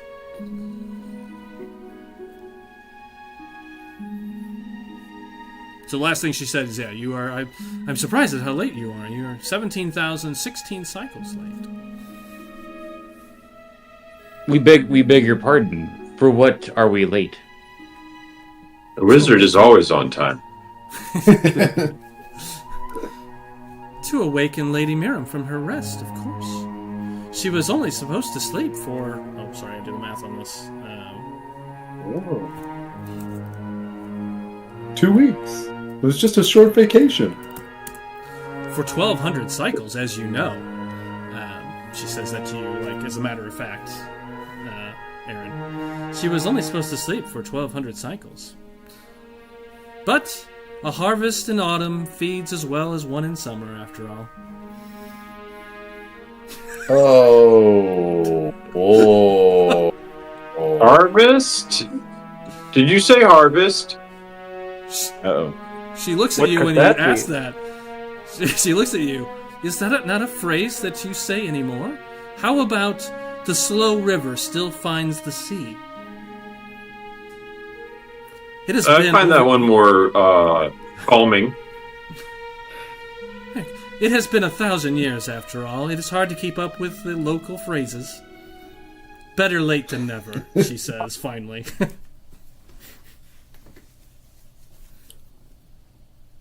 A cycle, just to make sure you all, if you remember your player notes from like 6 months ago, a cycle is a month. There's a word they use. It is a rotation of the moon, which rotates exactly once per month. It goes through all its phases. It takes exactly 1 month, or 30 days. So that's 17,016 months. Whoa. Which is 17,016. Shoot, calculator staff. It's over 1,400 years. 1,400 years. Years. A little over 1,400 years.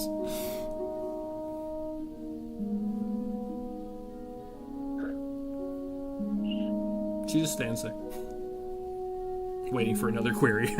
It seems. What have you been waiting for? Waiting for someone to come and awaken Lady Miram, of course. How does one awaken Lady Miram? Look over at Aaron. I apologize if you already know that. She just looks at you. Was that a question to her, or was that a question to Aaron? I'm looking at Aaron, but also, if Aaron doesn't answer, then I'm going to look over at her. She assumes the query was to Aaron, as the highest priest here.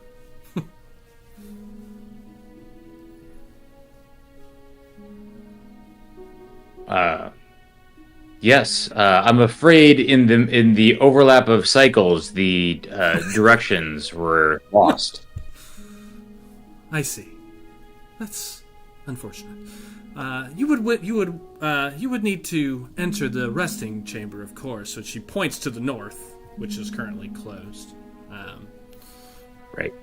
As she says that, as she turns, you will notice something. All of you will notice something. As she turns kind of to her side, her cape kind of swooshes back and forth for just a moment. As she turns back, you see her whole back has black and red like lines going through the metals. You can see like it's in her back, it's in her shoulder, in the back of her shoulder, and part of her back of her leg. You just see this kind of black and red kind of lines, like imperfections. Is what it looks like in the crystal as she turns. She turns back. Freaky. Unfortunately, the resting chamber is still closed. You will need to open it using the access panels in the lower dungeon. I mean basement. What? Well, was it a basement or a dungeon that you converted into a basement? No, I apologize.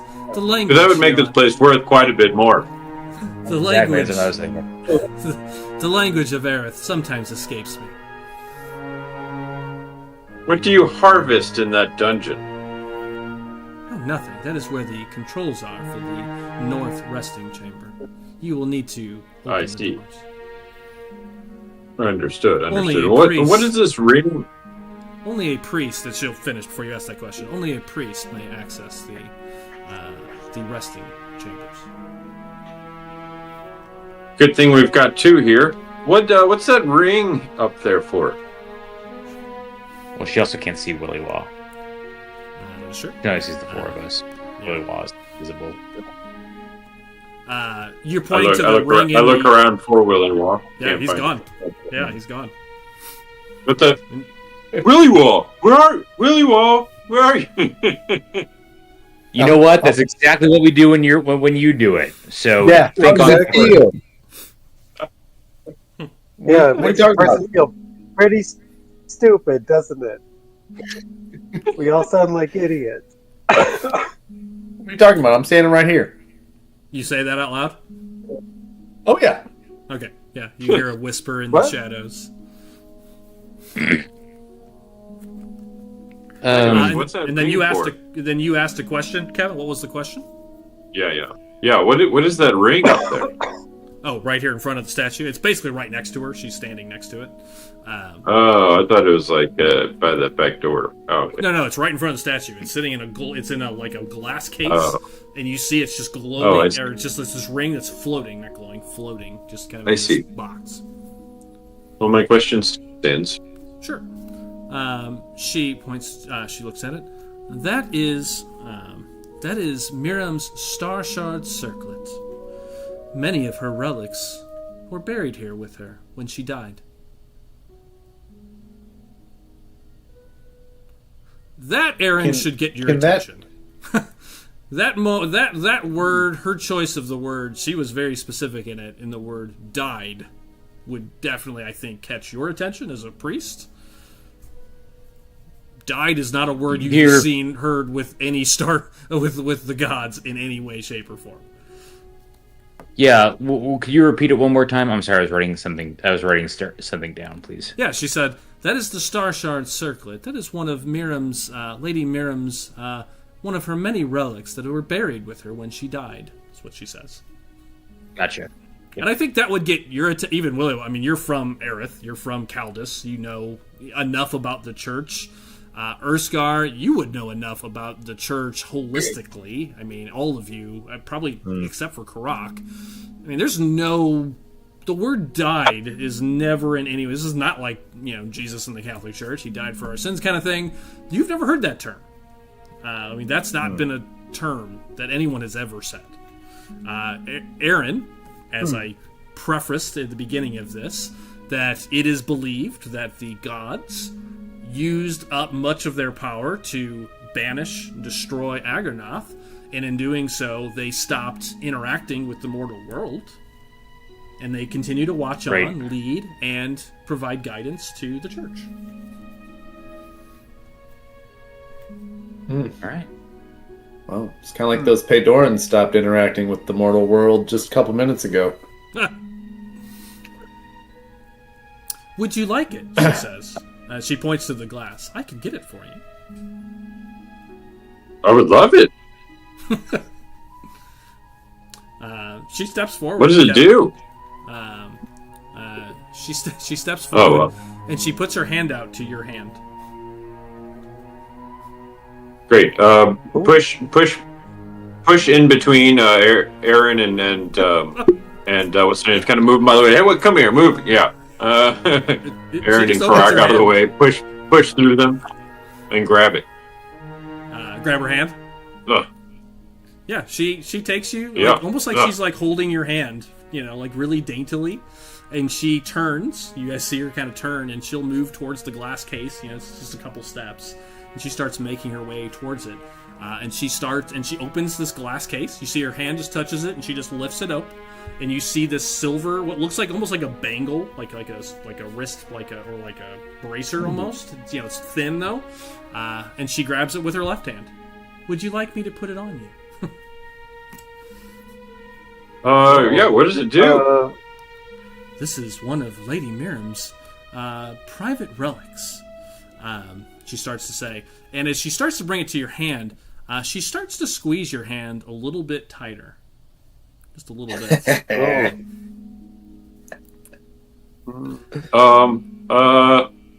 at Karak. And then she starts squeezing it very tightly. She kind of starts, and she starts twitching a little bit.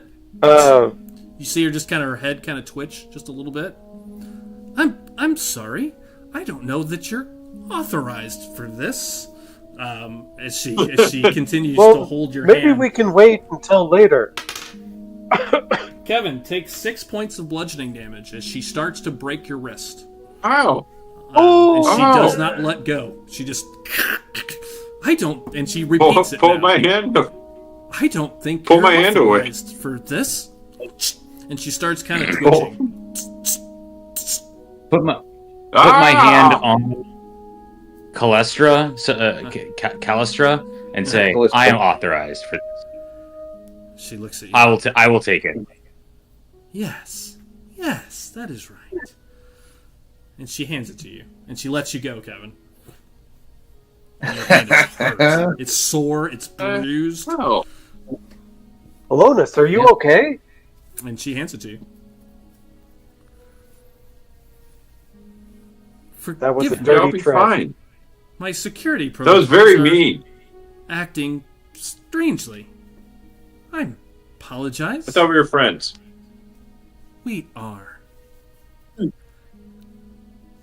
You should see to your wrist. I'm Ilona, the illusionist. I am Callistra. It's nice to meet you. You don't cast illusion. I never do. You should. And she looks at you, Ilona, as you say that, and you're kind of pulling back your hand. She looks at you. She goes, "That looks terrible. You should get that seen to." Can you heal it?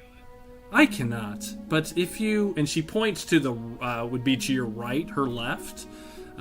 There is a quite refreshing bath to the west, in the eastern corridor. Oh. Please take use of it as you see fit. I just start walking over here with my head down while I shake my wrist. Ow. You can see the lights basically It was a lead dirty a trick. pattern towards that door, and it leads like a pattern, like a walkway, basically to the other door. You can tell they make like little like walkways, like very much like like emergency lighting to to follow. Please. Totally take offered your that to me just to say no. Please note that its effects will only last for 24 hours. That's my way of saying you can only use it once per day. Oh. A Oh, we long can't rest. keep going back to the bath and taking a drink? No. So you start moving towards it, and she hands you the circlet, Drew. Okay, take the circlet.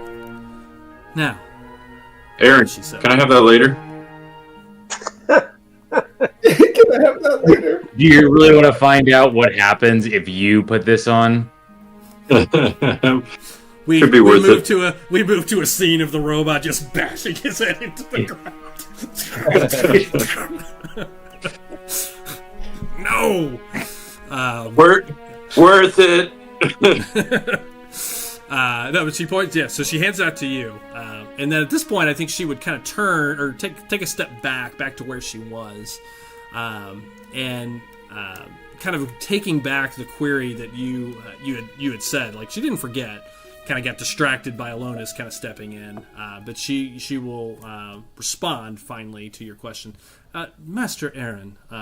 Was it in order to open the resting chamber? One must activate the 5 nodes below the lower level. You can access it from the east or the west corridor, of course. The blue node, one must manipulate the magical flows around it. A priest of yours, like yourself, will have no problems understanding the arcana of the situation there. The red node, the moon dial, requires one to place the correct star path and investigate its correct cycle. Again, as a priest of Miram, that will not be any trouble for you, of course. The green I'm node, sorry, what does that dial do? she continues, finishing her query, unable to be interrupted at this point. The green node, one must recite the historical text of Miram's great work from the Gospel of Norithian. That would be history or religion. Sounds complicated. The orange node, one must move mountains and moons to open the path. And finally, the purple. Oh, we're going to move the moon. And finally, the purple, one must harmonize with the great song with the great song of, and she lists a name of a another gospel, like a common like old churchy kind of gospel song. A great that's song. pretty common, not the great song, a great song. Well, I'm not focusing on that part. Yeah, But we it's what we a wanna great hear. song. Oh, I have no issue harmonizing with that song.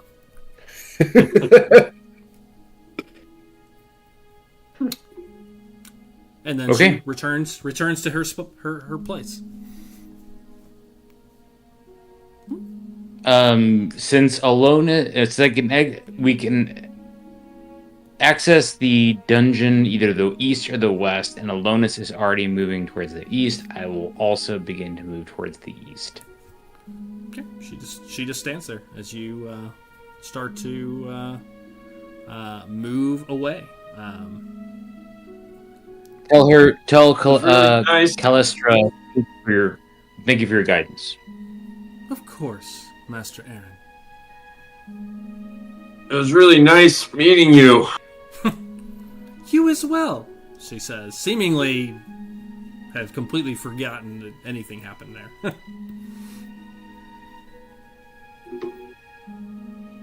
Okay. What are you guys doing? Okay.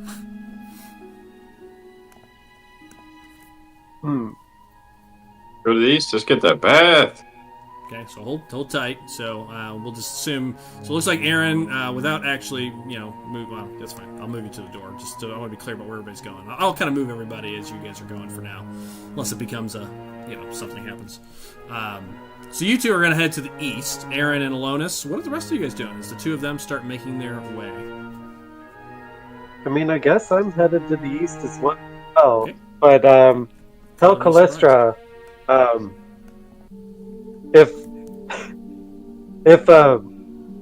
if you do that to Alonis again, I'm afraid I will have to destroy you. He is not to be harmed.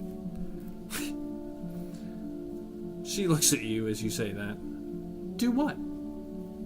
I'm sorry. Has something happened? You almost destroyed his wrist. This query does not. I do not understand this query.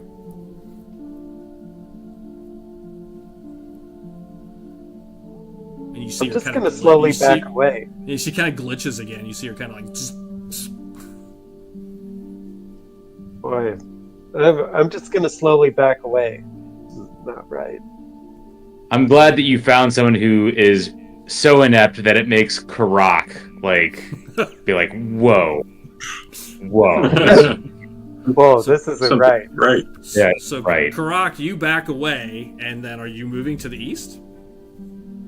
Yes. Oh, yeah. Okay. All right. Karak starts making his way to the east. What about Urskar and Willywa? I'll just move you over there towards that door. Yeah, I'll kind of keep an eye on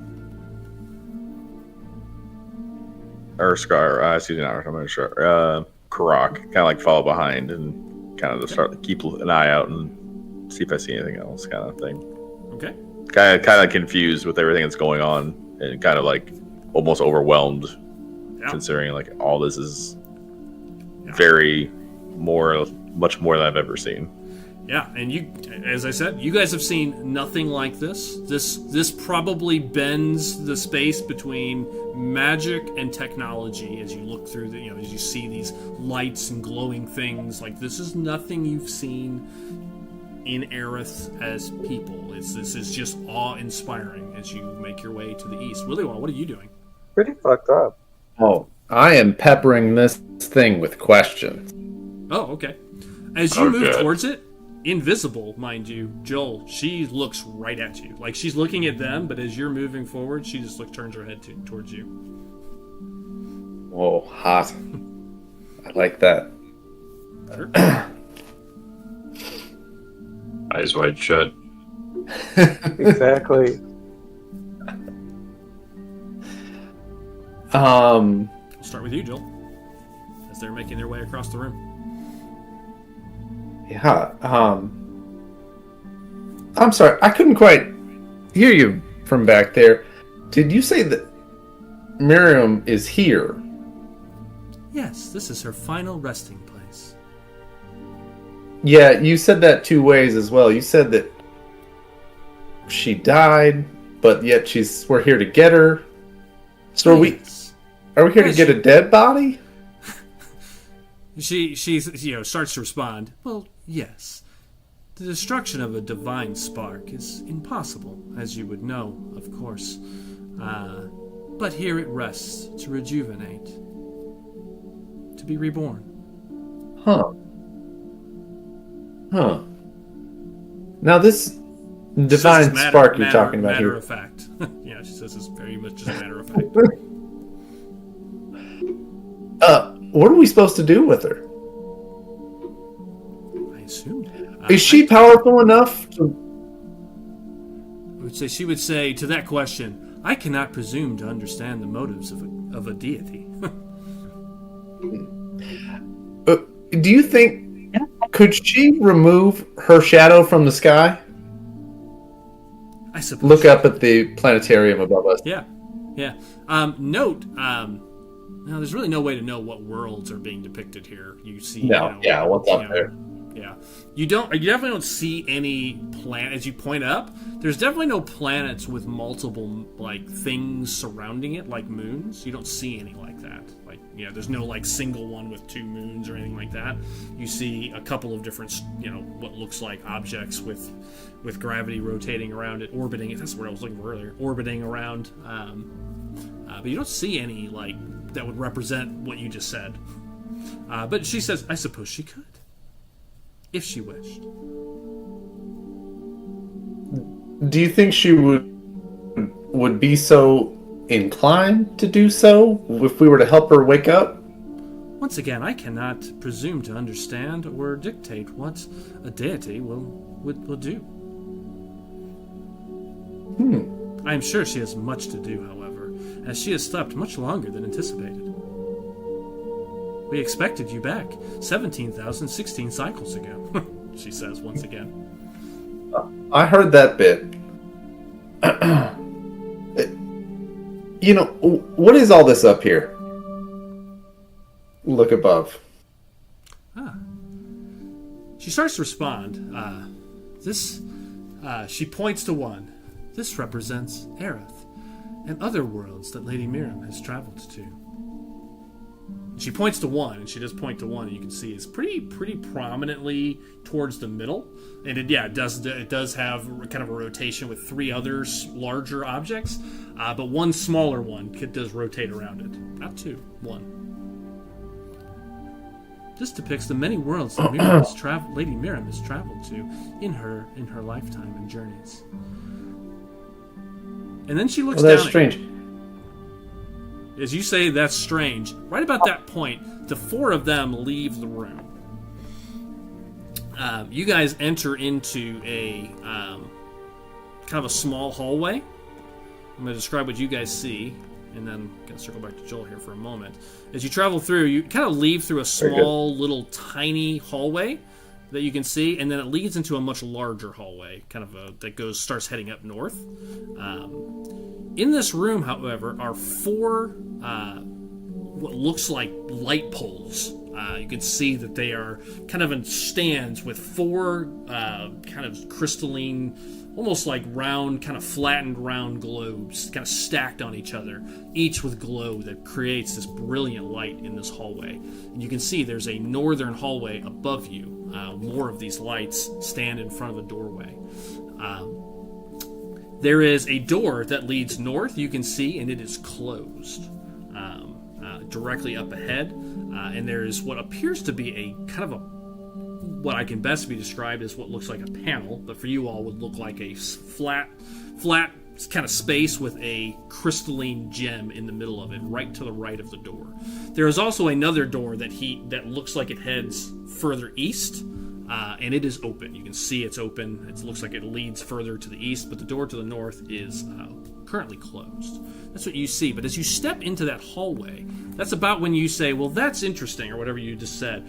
And as they step away, she looks back down at you, kind of from the sky down to you, Willy-Wall, and she kind of tilts her head. She goes, I'm sorry, you're not authorized for these questions. And as she does, she steps forward, and she's going to attempt to grab you. She's gonna break your wrists. Oh, grapple. This is a grapple check, Joel. She tries to reach towards you, almost like a zombie. It's just kind of like, "Here, I'm sorry, you're not authorized for this line of questioning." And then she just kind of reaches both hands towards you. Nice. She can make a grapple check. Fuck him up. So for you, it's going to be athletics or acrobatics. Man, so many people are getting hoisted by their own petard today.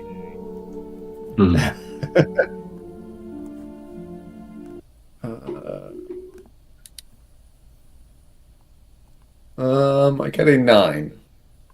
She grabs you. She just kind of bear hugs you. And she is, this round, holding you. We are technically in initiative at the moment for you. So with that is her action. She grabs you this round. That's all she can do. Be in the middle of telling her, "Oh no, it's fine, I'm a priest." You were lying. I sense no spark Did of she say I'm lying? She did. Whoa, bold Wow. accusations. Right. Very. So you harsh. say that, but she just immediately says, "I'm sorry, that is a lie."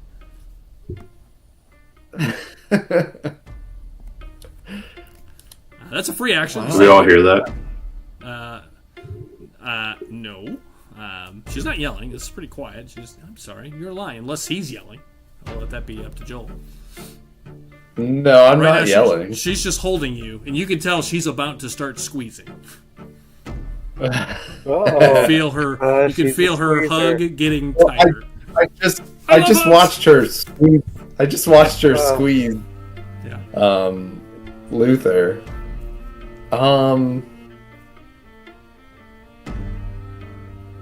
That's interesting. Okay, this is weird. We also, none of us can see him either.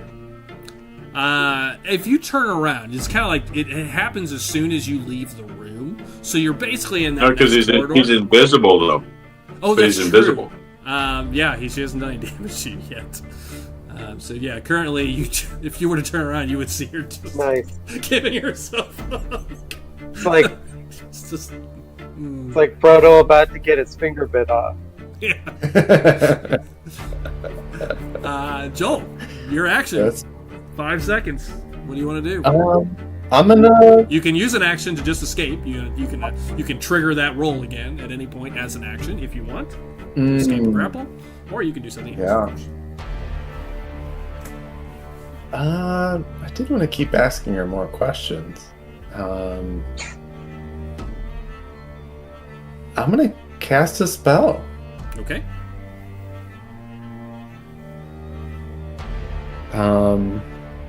Yeah.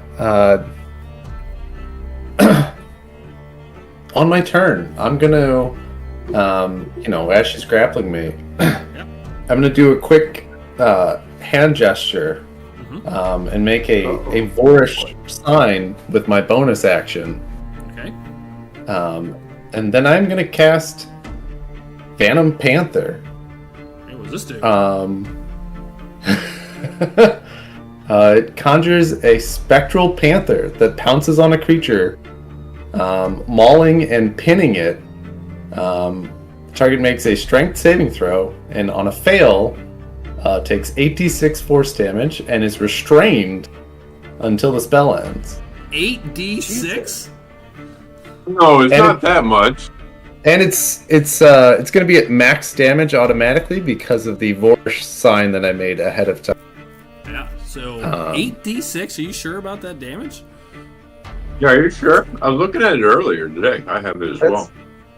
That's pretty outrageous. It's a big boy spell. I just want to be sure. You positive on the damage roll. 8d6 force damage. Wow. Moses. What the hell? Okay. How did you get an 86 spell? I mean, You're isn't a that little fireball? baby. Yeah, I it's fireball. mean, yeah, fireball. Yeah, It's you guys fireball. have access to those level spells now. I mean, It's I mean, Fireball's a third level spell that does 8d6. It does, absolutely. In a big old group. This is just on one particular person. Yeah, yeah, it's absolutely a fireball spell. You are no question about that. Strength save, yes. So, I'm using my bonus action to cast a spell, and my action to cast a spell in combination together. Using up. It's a strength save of 15. 13. This thing appears behind her. She almost gets out of the way. It kind of reaches up. And here's what you notice. As she starts to pull away to kind of move it, and you kind of see her mouth was open, and she was coming towards your neck. You see this void just kind of open, and it just kind of doing one of these as it was pulling you in. Wow. But you see her kind of pull back, try to bat this thing away, and instead it just tackles her. And so you have an ability to max damage this? That's hot. Correct. Okay, what is that? What's that? It's What's the story on that? It's called a Vorish sign. Okay.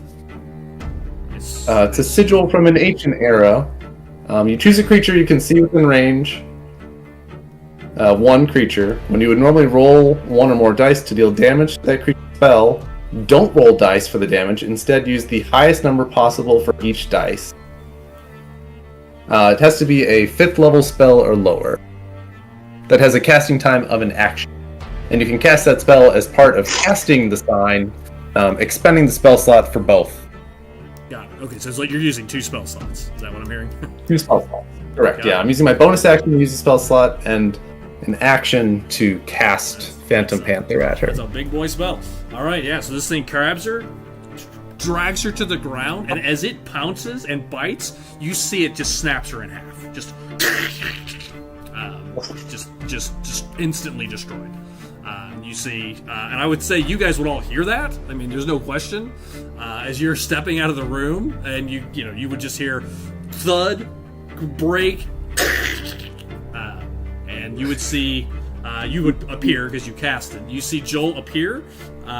Willy Wah appears, and and she just gets ripped in half, basically. What? Yeah, I'm sure that's not going to come back to bite us in the ass. Right. Yeah. I mean, she tried to bite me in the neck, so I don't care about her ass.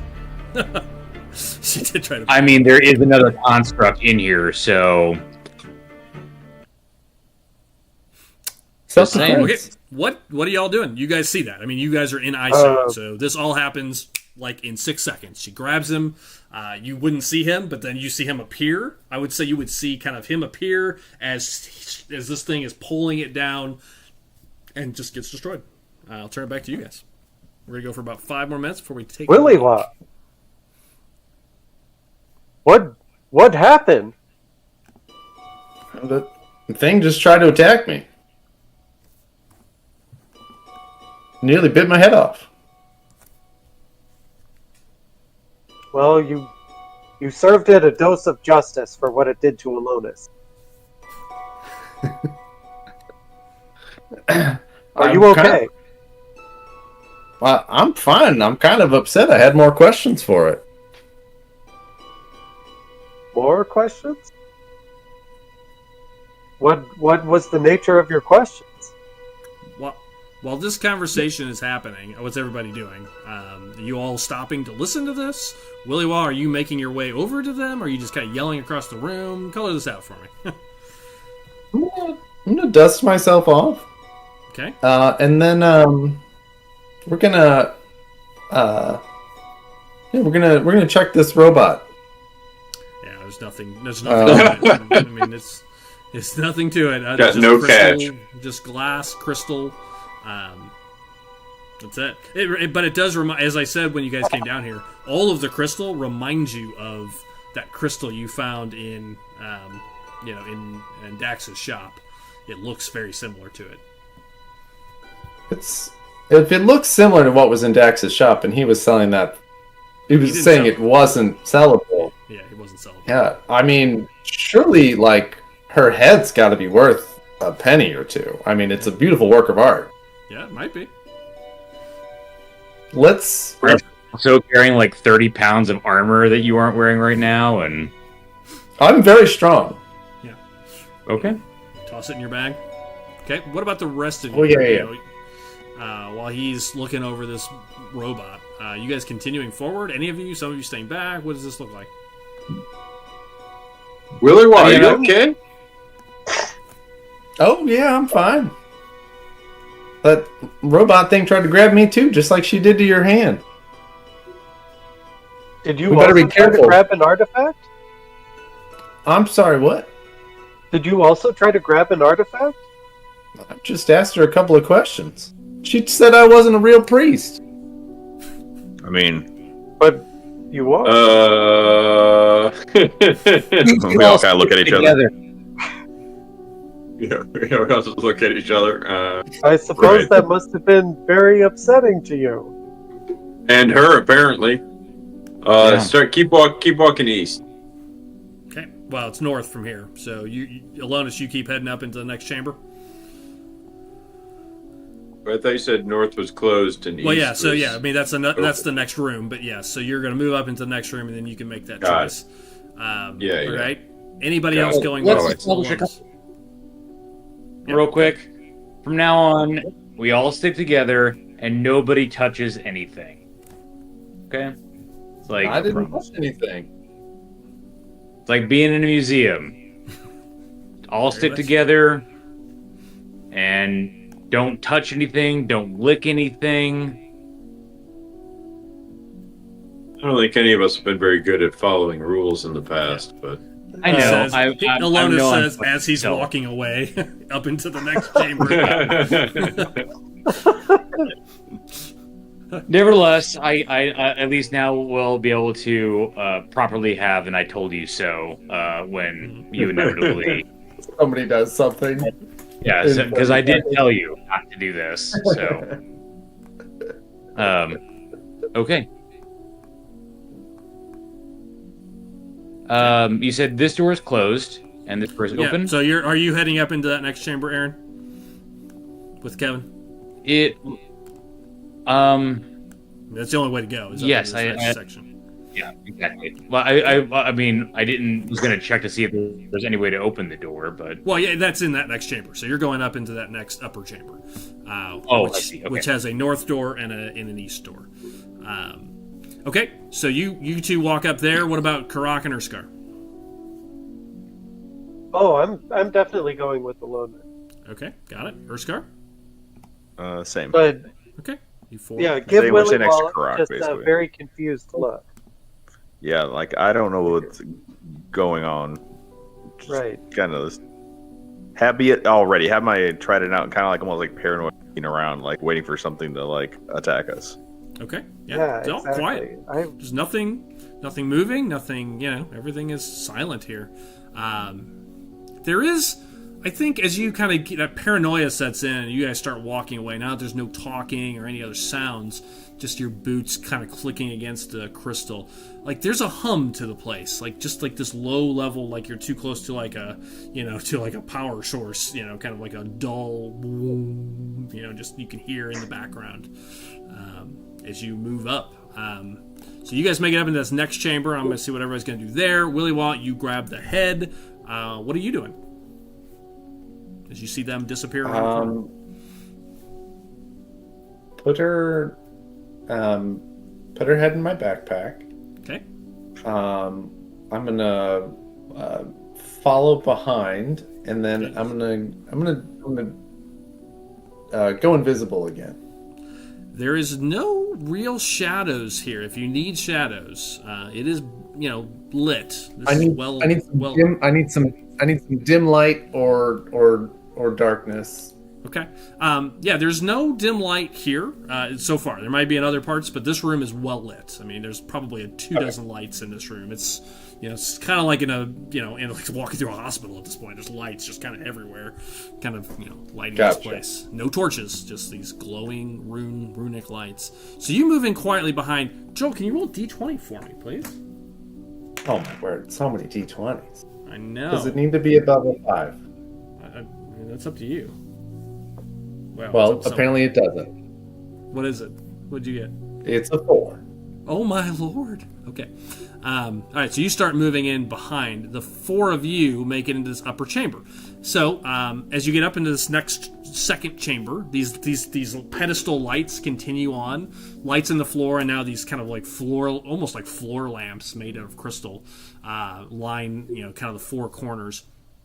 Alonis, as you were the first one up there, you see this door to the north with a panel with a crystal on it, and then there is a hallway that heads east. And you can see there's a short hallway to your right, which heads east, and you can see a pair of doors on either side, north and south, and then it kind of ends in that hallway.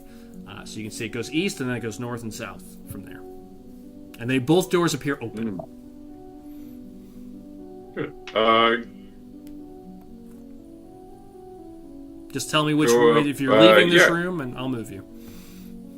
Yeah, I'm going to go east. Okay, so you continue moving east. I'm just going to have everyone declare what they're about to do, and I will tell you what you see as you move into this section. Karak. See a pond. Alonis, you're trying to find the pool she was talking about, correct? Yes, I think I may have found it. Oh, He says, as you guys kind of come in behind. okay. I'm definitely going that direction then. Okay, so Karak moves that direction into this other chamber. I will move you.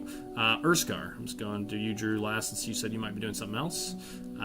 Yeah, just follow behind Karak. So three of you head further east into this next kind of cross chamber, and you see two things from these doorways.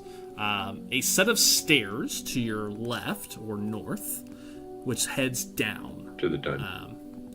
And then to your right, you see a beautiful blue-looking, almost like lagoon-like water in a small little pond.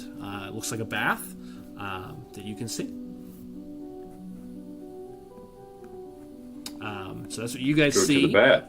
Okay, so I know what you guys are about to do. I'll move Joel a little bit for another round or so as he's moving along. Drew, what are you doing? You hear him say that. And then what are you going to do?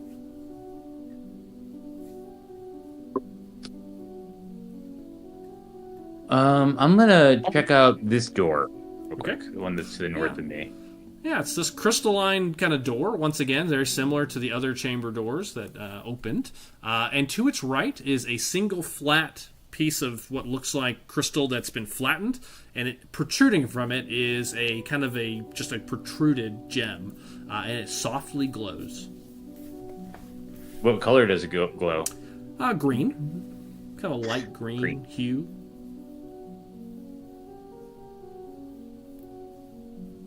Okay.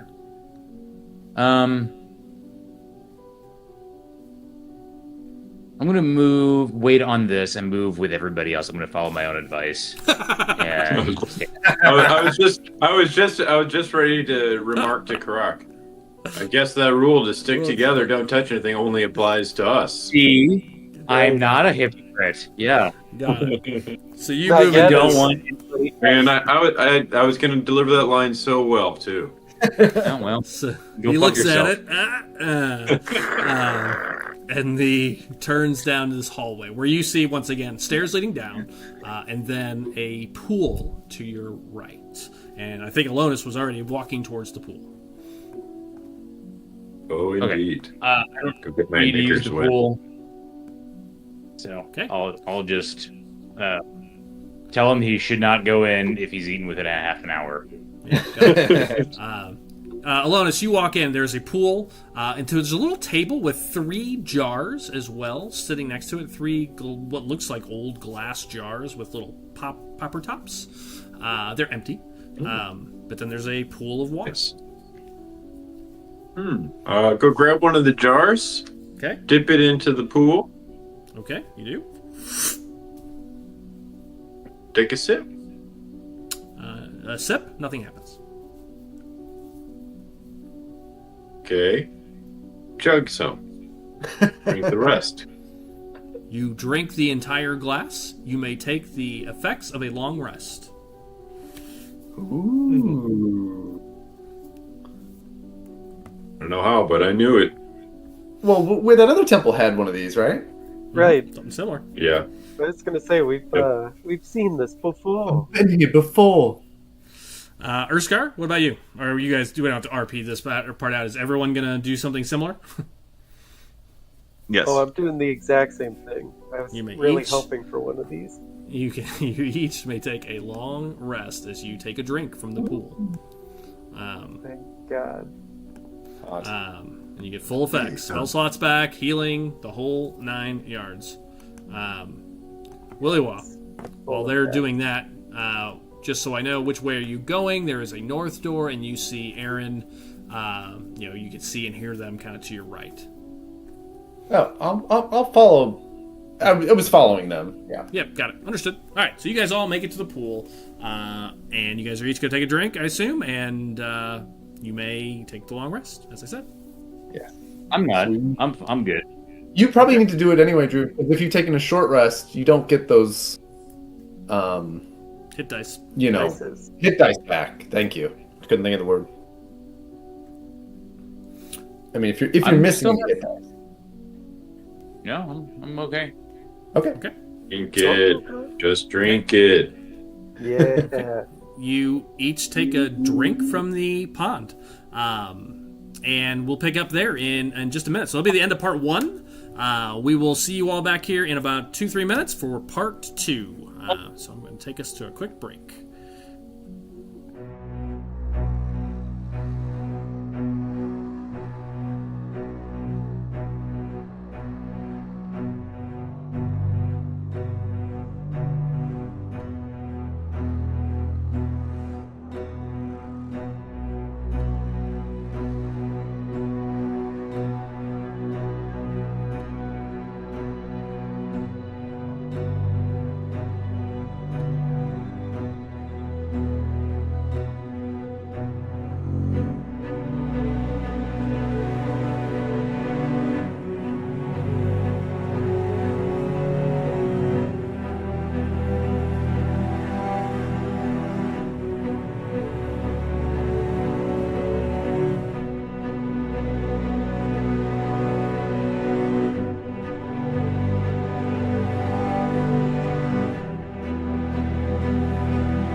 right, welcome back to part 2 of episode 20, Miram's Rest.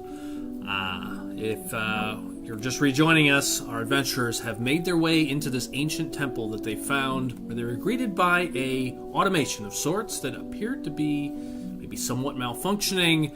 Definitely did not like anyone that wasn't authorized asking questions. But you guys have started searching the temple, starting to look around to see what is here, after learning some pretty big things. That at this point, it appears that Miram perhaps has not been looking over from the stars as the scriptures have said. Because according to this little robot, warforged creature, she's in fact dead, or at least sort of in some sort of resting state at current. So, with that, I turn us back to say what death means for a Celestial. Right. Yes.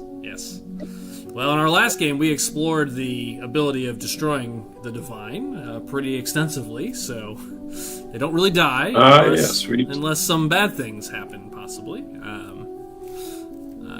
But with that, we will jump right back in, and we can jump right back into exploring if you guys choose to. But just taking a moment as you guys are sipping water at the pool here, recovering. Is there anything you guys want to discuss or do, or are you guys going to continue your search? So as we come back to part 2, I turn it back to you all.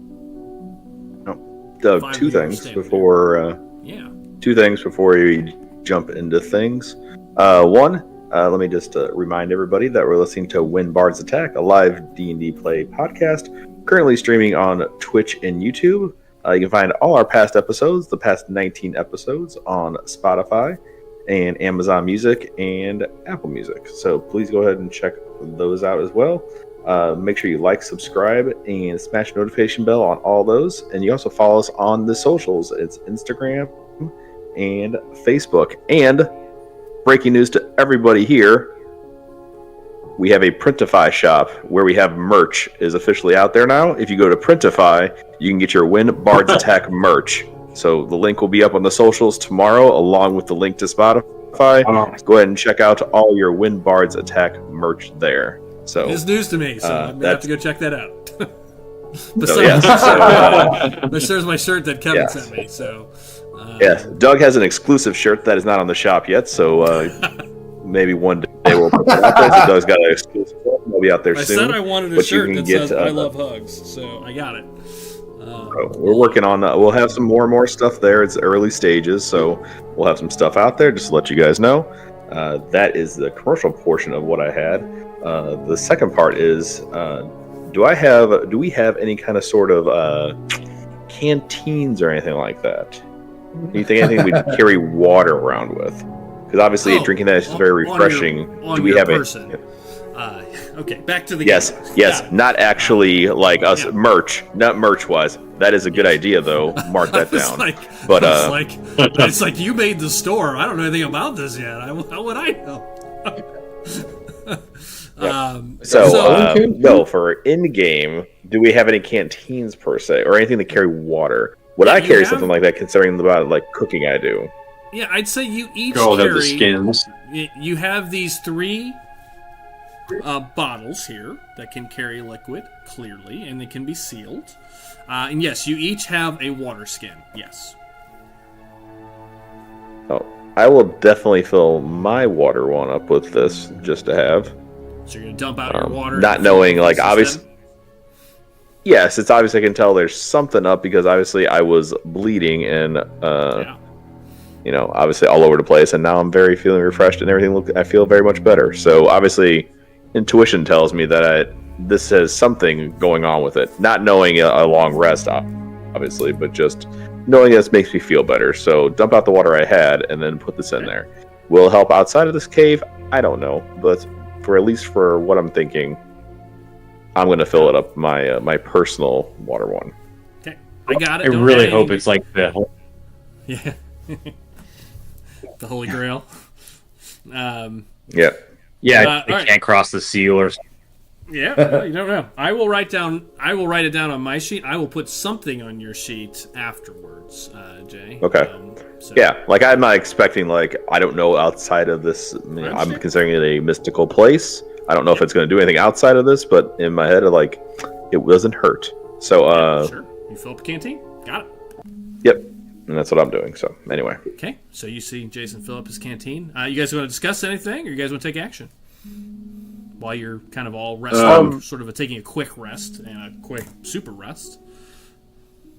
I'm going to bring out my instrument really quick and just play a nice, refreshing tune while we sit around the fountain. Okay. What's our what are we doing here? What's our goal now? I tried to ask Callistra, point to my backpack. Oh, I mean, the thing. What is going on here? And she said that Miram died, and her spirit, spark, divinity, it's behind that door over there. I asked her what we're supposed to do with it. She didn't know. But it might be able to help us take down the moon. Well, so I think we've got a clear goal ahead of us.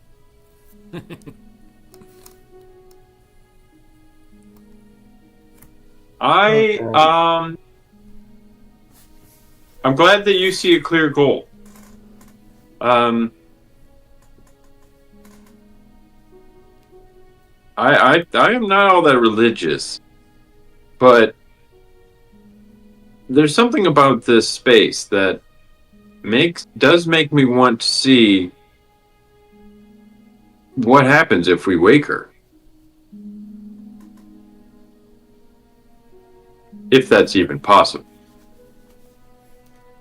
I'm really curious as Aaron is sitting here. I mean, you're the priest. I mean, you're the closest thing to a priest here. What's going through Aaron's either mind vocally or mentally? I'm thinking about how all of these people who have been shitting on religion, like, just eagerly took water from this temple and drank it, and were like, "This is great," and how kind of fucked up that is. I would not shit on the religion. It's been very useful. I assume that's internal monologue so far. Oh, absolutely. I'm talking to Drew. Oh, yeah.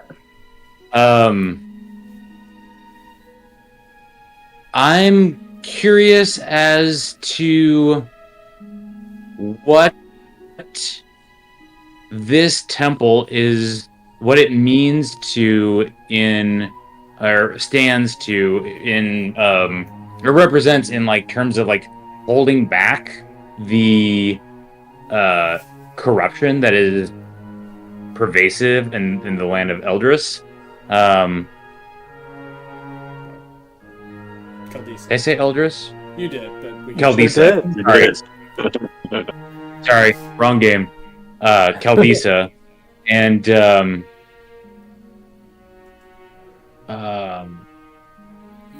what we should be doing here. What might be here that we can use to help combat that that blight personally, like in terms of equipment, but also like what sort of larger machinations this temple and its contents might play in relationship to other temples that have yet to be discovered. And is that all internal monologue, or are you saying anything out loud? Just to be clear. That's all internal monologue. You asked me what I was thinking. Yep, I did. Just want to be clear. Okay, so you guys... Aaron is sitting quietly as you guys are talking, thinking through this. Anybody else saying anything or want to discuss anything else? Or are you guys going to... What is anything decided here? I think we should continue to try to go into the... I will say this aloud. I think we should continue to explore the temple. Look for these panels of blue, red, green, orange, and purple. and potentially discover what secrets and aid this temple can provide us, and answers that lay within here. I don't think, myself included, really understand how important this temple is, given its age and like I said, the secrets and the answers that might be held within here. I think the other thing, maybe in the back of your mind, Aaron, is, I mean, obviously there was this thought of what took you so long? I think that, has been in the back of your mind, like, she was expecting someone many, many, many years ago, right? And that has not occurred. What's that? That thought has not occurred to me. But beyond that, she was expecting, like, she's disappointed. She was disappointed in that was you. She was expecting, like, a major church official to be here, right? So those are things that are probably in the back of Aaron's mind for sure. Sure.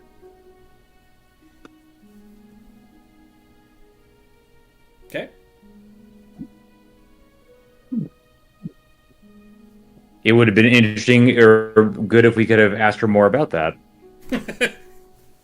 Well, Yeah, someone I tried. tried to. And then she attempted to murder me. Which, honestly, can't blame her for that.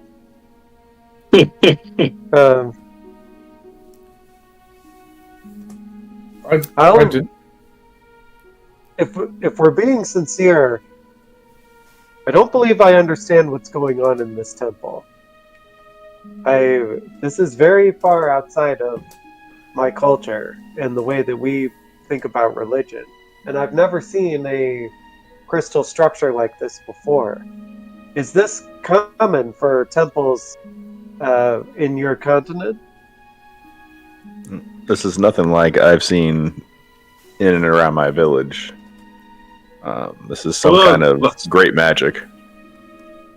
Well, last temple we went to had some delicious water as well, so that was cool. And I got this sword too, so maybe there's some more fun stuff in here that we can put to good use. But I think, if I remember correctly, I think Karak almost died in both times we've had been in temples. That is an affirmative. Temples, I must be allergic to your temples in this continent. They don't agree with me. Well, it seems like there's something bigger that has to be involved with everything that we've been running across so far in the past few days with the plague and everything else. I think this temple is definitely connected to it.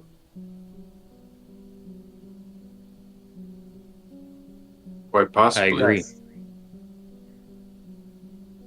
So it might be a good idea to go a little further with caution, though. Yeah. Yes, I will protect her, Scar. I appreciate that, And Lonus. Karak. And Karak. I meant to Wow. say Karak. Yes, I will protect Karak. Don't worry. He will protect you. Thank you, Urscar. It's a symbiotic relationship. Which Well, we must rely on each other. Yeah. What did she say about the dungeon? She said she told us that we can control something from the dungeon, the basement.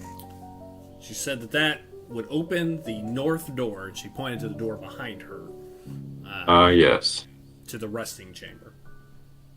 Perhaps we should explore up here all other avenues first before we go downstairs. Aaron, let's try to Perhaps, open although these doors. She did tell us that we have to go downstairs to open the north door. Right. True.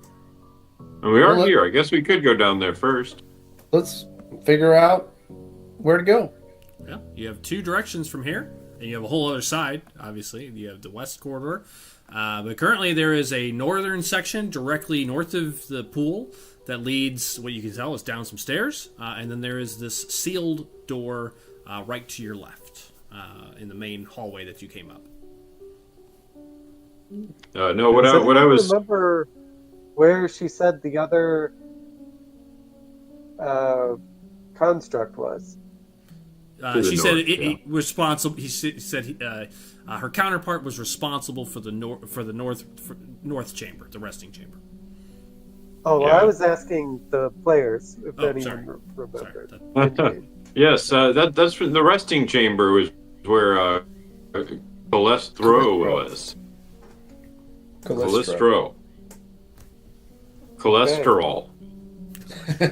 Well, we'll have to prepare ourselves for that. If it's anything like the sort of whatever that was that we just encountered. It seemed like maybe it was at the end of its lifespan. Do we Yeah, think did that you these see things that are? red? It might have self-destructed. I didn't hit it very hard.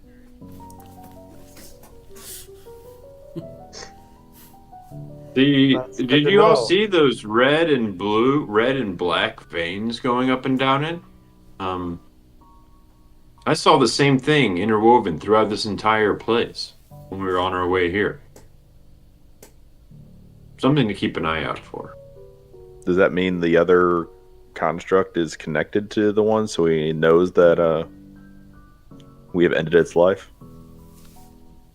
No, probably. I am not. certain most things in here are probably connected. yes, no. They say in unison. Just kind of look back and forth at him, like not knowing who to believe. I'm just gonna keep playing. Absolutely my not. Absolutely yes. In perfect unison. So good. One of the magic I saw made it abundantly clear that everything here is connected. Neither of us entirely sure whether or not what we said is. I know more that it might be than it is. We should be very cautious. We don't know if this facility is the cork that is holding in something, or if it's a beacon that we need to turn on to help purge this land of The moon. the corruption. Wow. Joel, do you like that I have this moon above me at all times? It's taunting Willy Wah. Mm-hmm. That's a good point, Aaron. Why don't you lead the way? I was getting ready to say, it seems like Aaron has been in the right so far since we've been in this temple, and has been able to find things out that none of us have been able to figure out. So I think Aaron should make the call on where we need to go next. Indeed, I don't understand what's going on here. Well, we just passed another door that had a green panel on it, and there were 5 different panels to which the Calestra alluded to: the blue, the red, the green, the orange, and the purple. Yes. So before we move on, perhaps we should check that out now. Yes. Yeah, my thought was before we go downstairs, explore everything but that northern chamber, and then go downstairs. Well, the northern chamber is. I agree. Yeah, exactly. Right. So let's go. You know the Bible passage that needs to be recited. We'll find out. We'll find out. So, Aaron, are you walking Next back time into on StarFall. Oh, Right. Aaron, are you walking back to the sealed door then? Is that what you're doing? I will walk back towards the sealed door. So Aaron walks back into this room. What about the rest of you? I join him. mean, I guess if we're following Aaron, Oh. put Yeah, I my follow him. put my instrument back on my back, and Sorry. look over at Urskar.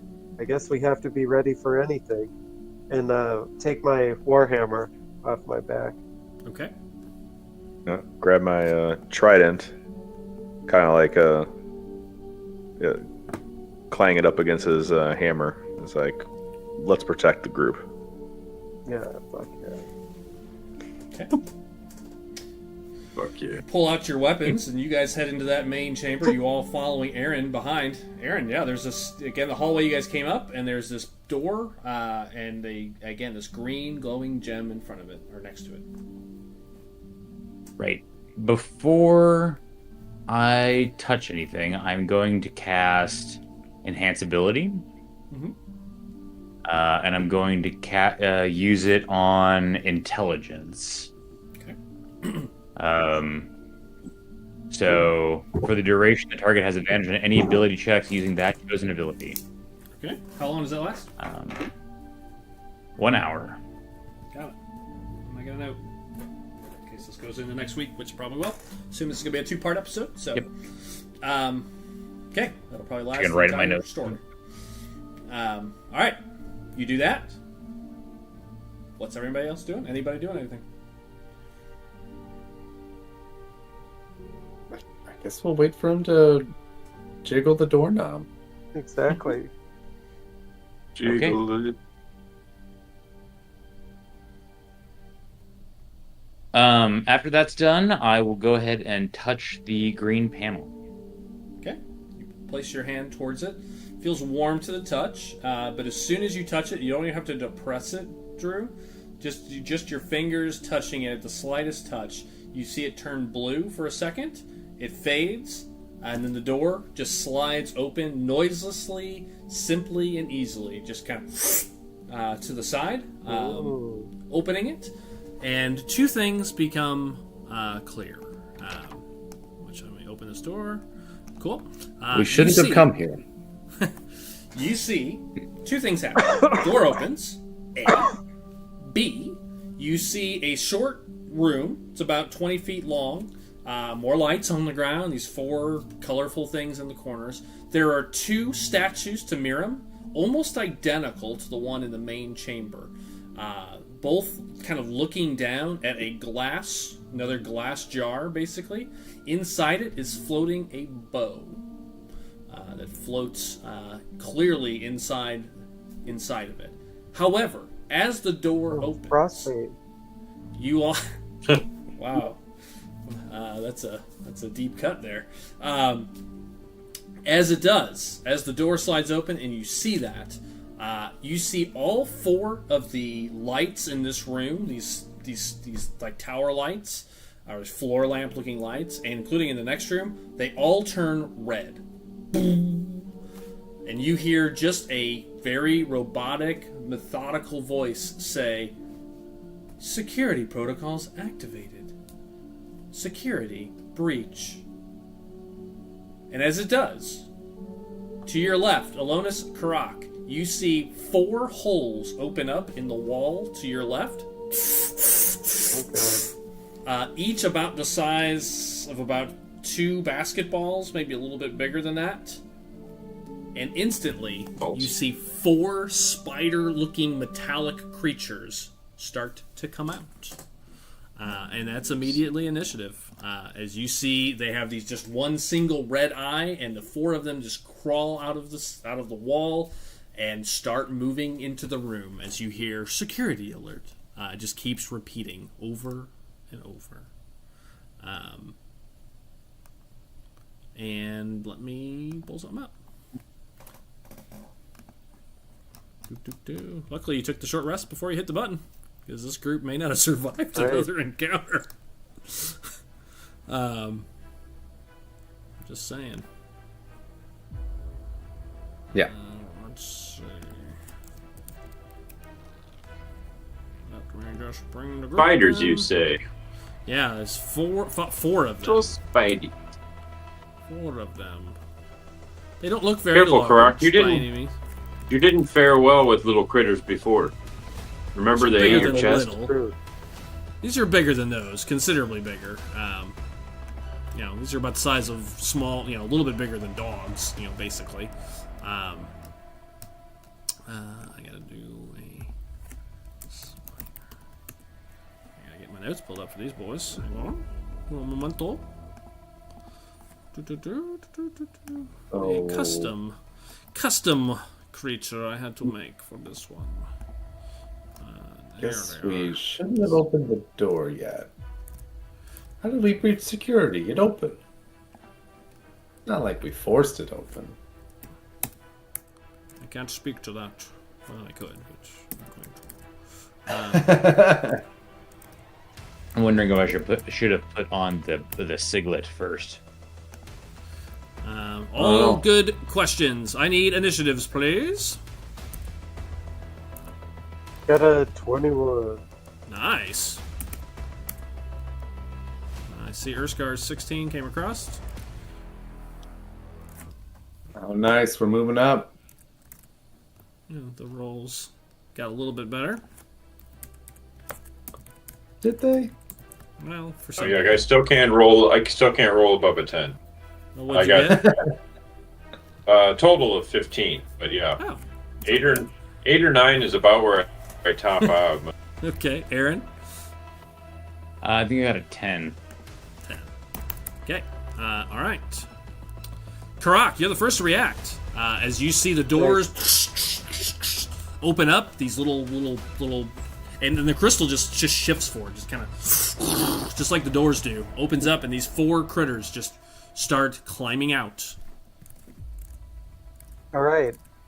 Well, I already had my. Well, You did. Oh no. Okay, so in Foundry, can I see where they are? Yeah, I'm putting them on the map right now. Oh, okay. There's really just 4 of them kind of coming out of the wall right now. Nice. Okay, I am going to run over here, and then over here, and then I'll use my breath weapon in a line. Oh. Okay, so you run up along the side of the wall and just try to just Wow. kind of hawk a loogie Bit across. acid Yeah. across all. Yeah. And just try to get them. This So is it's the a- one round they're it's going to a be all on the dex line as they 12. come out. Yeah. Dex save, yes, I believe. Yeah, it's a Dex 12. 12, got it. First Yeah, one so fails. that, Second one succeeds. Third one fails.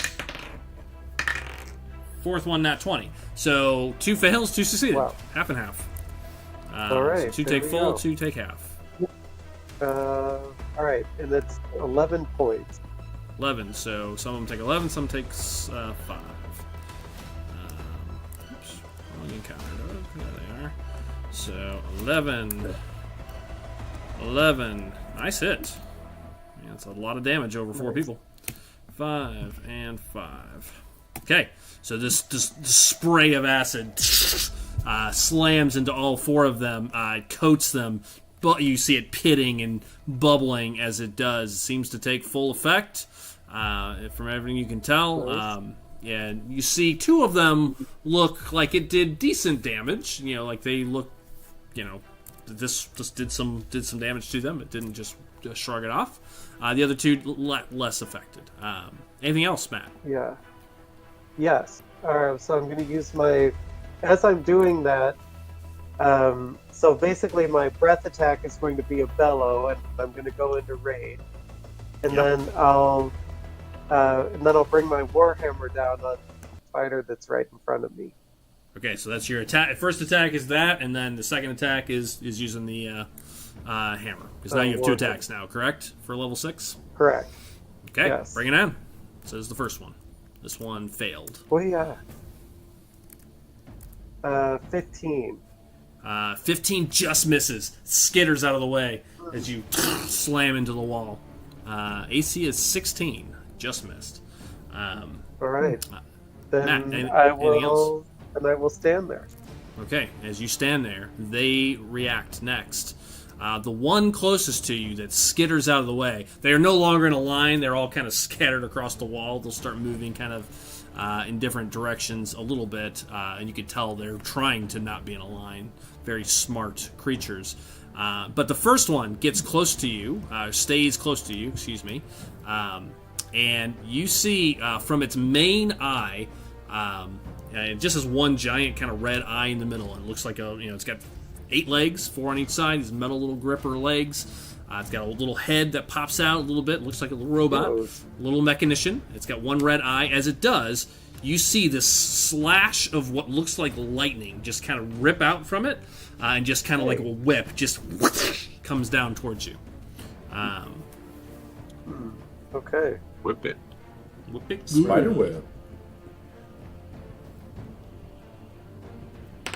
And that is a 21 to hit. Oh. Good lord. All right. I think that hit. 9 points of lightning damage. As it slashes across you. Oh, damn. So that's its whole go. The second one behind it, Matt, skitters up next to its partner, and you see all of its limbs. It basically leaps off the wall and tries to grapple you, as it just tries to get in close. So I'm going to need you to, unless you choose to accept said grapple, it's going to make a grapple attempt. All right. I will repulse that grapple attempt. Okay, so it's going to be athletics for you, and you're raging, so it's with advantage. Oh yeah.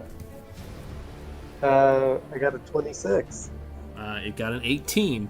So you throw it to the ground, and as it does, Matt, as you pull it to the ground, you see as it lands next to you, its body, like underneath it now, you see for the first time for a second, you see something sort of shocking and kind of like pulsing, like energy kind of building up, like where it would have touched you had it like, grappled onto you, but you pull it away before it can do anything. An asshole. Yeah. I need to learn how to do that. I need to get like some armor that can do that. Okay, so those two are on Great Matt. idea. Kevin, this one leaps at you. You're the closest, and the other one's going to leap at Aaron. Both, one drops to the floor next to you, Alonis. The other one skitters across the ceiling just because they can at you, Drew, and each of them is just sending these little electric slashes down at Alonis. That is a 14 to hit, so I think that one just misses as you step to the side as it arcs onto the ground. And these things have about 10 foot of reach, too. This lightning goes out about 10 feet, kind of going past. Aaron, that's a nat 20. That is a hit. As this lightning just comes down hard. That's going to be... Definitely going to be drinking that pool water later. 26 points of lightning damage. Fucking A, I'm going to be drinking that. Whoa. As it slams into Aaron. I rolled high on top of the max damage. All right, and that's their whole go. It goes Urskar, followed by Alonis. Okay. After doing that...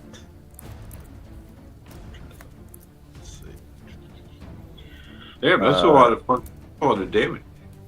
Yeah. It's A lot of like damage. 2d, I think 2d6 plus 4, and then of course that's maxed. So, and then I rolled a 10 or whatever it I'll was. peel off. It was a high Come roll over on top here. of a pretty Yeah. good. Yeah, almost maxed the max. Almost maxed. Yeah. I'll go ahead and if I'm like right here, Doug, in the middle of these, can I do a swing and hit both of these?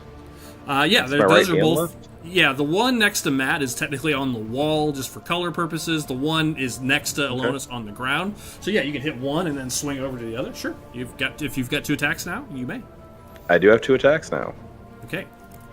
Either one of them could use your sneak attack as a rogue because they are both engaged. Which one are you using it on? I will use it. Which one in least damaged? Actually, Looking at it real quick. Failed. Hold on, I gotta do the math. So it's failed, passed, failed. So the one that has the least damage is the one in front of Alonis. One is more I will damage. take that one as that will be the sneak attack damage, and I will reckless attack as well. Okay, got it. Nice. Okay, so down on Alonis. Go ahead. Take your swing. As I already said, AC 16. Keep things moving fast. 16, gotcha. Keeping that up is doing fantastic. 13 Okay. on the first one. 13. It goes wide, so you can move your sneak attack damage. That one does miss. Okay, And you're move to the reckless, other one. so then, yep, your sneak attack will follow. Okay, and on the other Still one. with then? advantage. Yep. Yep. All right, 20 almost. Yeah, got the second one. I saw the 3 in there. Yeah, so you first one just skitters out of the way as you swing back around. It's not expecting it on the wall as you kind of try to pin it to the wall with your trident. Basically, yeah, like stab it through the wall, kind of. Yeah, and you're going to get your frenzy damage because it's your first hit, and your sneak attack damage because it's your first hit. So add an extra 3d6 damage to this. This is going to be nasty. All right, 7 plus 2. Oh no, I did. I'm not raging. I didn't declare that. So it's just 7 there. 7, okay. And then plus 3d6. And then I'll do 3d6. 2, 3. Not too bad. I had another 12 to that. 19. Good hit. As it's, you just rip part of it off. I'd say with that hit, 2 of the legs comes off. You can tell it starts sparking. And it does. You see electricity kind of pulse off of it as you hit it. Cool. Color purposes, because I know my end of my turn. But color purposes, what I'm trying to do is then, after stabbing the one on the wall, depending on how it is, I was kind of trying to like basically toss it into the one by Alonis, basically. You can't toss it. You hit it. Not now, but I mean. Yeah. Okay, gotcha. I was just trying to think about just kind of like color for next time, not now this time, but I was trying to think. Okay. End of turn. Alonis, followed by Aaron and Willy Wong. All right.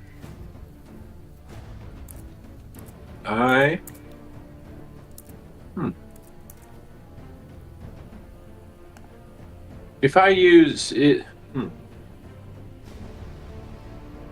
All right. Well, I'm just going to take a swing at this one that that Urskar just hit right here. Yep. He missed that one, as it were, but... Oh, I thought that was the one he... Okay. All the same. I'll take a swing. Go ahead. Oh, wow. 23. A real hit. That is absolutely a hit. Yeah. All right. And that is 10 plus cold damage, 16 points. 16 points. Big swing. You see this briny sort of cold slam across it and kind of burn into it. You see little icicles start coming out of it. Also take one of its legs off, and you see it start sparking as you... you see it's heavily damaged. Great. Yeah, these things don't look like they can take... Yeah, they don't look like they can take a whole lot of damage. Now, if you try to run, there is one above you still. You didn't hit that one. Does your mobile give you... Yeah, I think it's just the one that you hit. Or attack. Probably, got it. Okay. If he swung at both of them, I think it would work. Yeah, I don't think he has 2 attacks yet. Do you? No, I don't yet. Yeah. All right, so you take a swing, cut it heavily, turn over. And then turn over, yeah. Okay, got it. After that, I believe it was Aaron, then Willy Wong.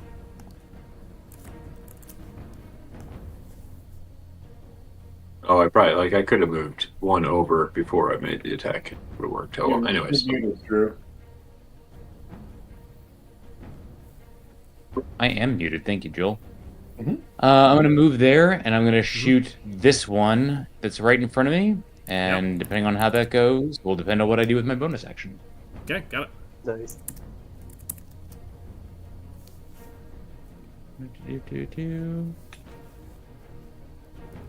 28. That'll hit. Yeah, that'll hit. Okay. And then for my bonus action, I'm going to use one of my spells, which is called Perforated Shot. Oh, okay. Here's what it does. As you attack or miss the target, the weapon or ammunition transforms into a 5-foot wide line of impactful energy that extends out from the weapon's normal range. The line includes the attack's original target. Each creature within that line makes a dexterity savings throw, taking force damage equal to the weapon's normal damage on a failed save, or half as much on a successful. So the spider that is right in front of Alonis needs to make a Dex 15 They both do. roll. Yeah, they both have to make a Dex Because you said including the one you targeted, right? Yes, it is include the one. Yeah. Alonus's fails. Yours fails. Both fail. Two crappy rolls. Cool. All right, so give me the regular damage first. We'll do this in chunks. Right. Yep. So do the first hit. Don't forget to mark off the spell slot. So I get 7 on the first one. Yep. Yep. Okay. 7 on the first one. Now roll again, and they'll both take. And then this. I'll be casting this at third level. Okay. So it'll be 2d8. Okay. So you want me to roll it twice, or just once, and then apply to both? Just do 2d8, and we'll just add it to both. It's the same ability. Okay. Gotcha. 7 more points. Another 7 to both. Got it. Don't forget to mark that one off. Oops, I added that to the wrong one. Yep. 7 heal that one. 7 more to Kevin's. That is my turn. Kevin's is Alonus's is just you see it takes that beam of light takes another leg off, and you see it kind of almost goes down. Willywa. Nice. I'm gonna run to the other side of this doorway and take partial cover. Mm-hmm. And I'm gonna take 2 shots at the spider down in front of Karak. Okay. The lowest one? The lowest one, yes. Got it. Understood. Here it comes. First shot is a 23. Hits. And the second shot is a 17. 2 hits. Okay. First shot did 14 points. And the second one did 11, so 25. 2 big hits. That one starts sizzling and smoking. Are these radiant or are these actual arrows now? It's radiant damage. Yeah, it's still from my packed weapon. Got it. All right. Anything else, really well? Nope, that's it. All 4 are now heavily smoking at this point. And Karak, it starts with you. Nice. All right. So, the one that's in front of me, I'm going to try to hit it with my hammer, and I am going to reckless attack. The one that's on the ground, right? Correct. Okay, got it. And yes. Yep, do 1 attack for now, because honestly, it's pretty beat up, so we'll see what you do with the first one. Oh, yeah. 15. You reckless, so roll again. That's currently a miss, but you have advantage, so you can roll again. Oh, nice. That's right. 8. So that one goes wide. Okey-doke. Skitters out of the way. You have a second attack, I believe, now. Correct. And that one is... I got a 24. Nailed. Nice. All right. Nailed. So I did... 6 points. Plus... Does that include your rage damage, Matt? Or did you rage? No. I did. I am okay, raging. So another plus 2, right? Yeah, 2d6. Yeah, so it's 14 points. 14. But your rage damage itself, don't you add a plus 2, or was that already added in? That's on every hit when you're raging. I don't think I understand what you're talking about. When you're raging, you add rage damage every hit, besides the extra fury thing that you get. It's like you're the same level as Jay. So Jay, was it plus 2 right now still? Yes. Okay, yeah. So you always add 2 when you're raging. I'll have to look when. Okay. So in that case, it would be 16 points. Yeah. As you slam it down, you didn't need the extra 2, but that's just so we make sure we do it in the future. Yeah, you slam down and it just explodes into pieces. Just nice. Absolutely demolished. Croc, anything else?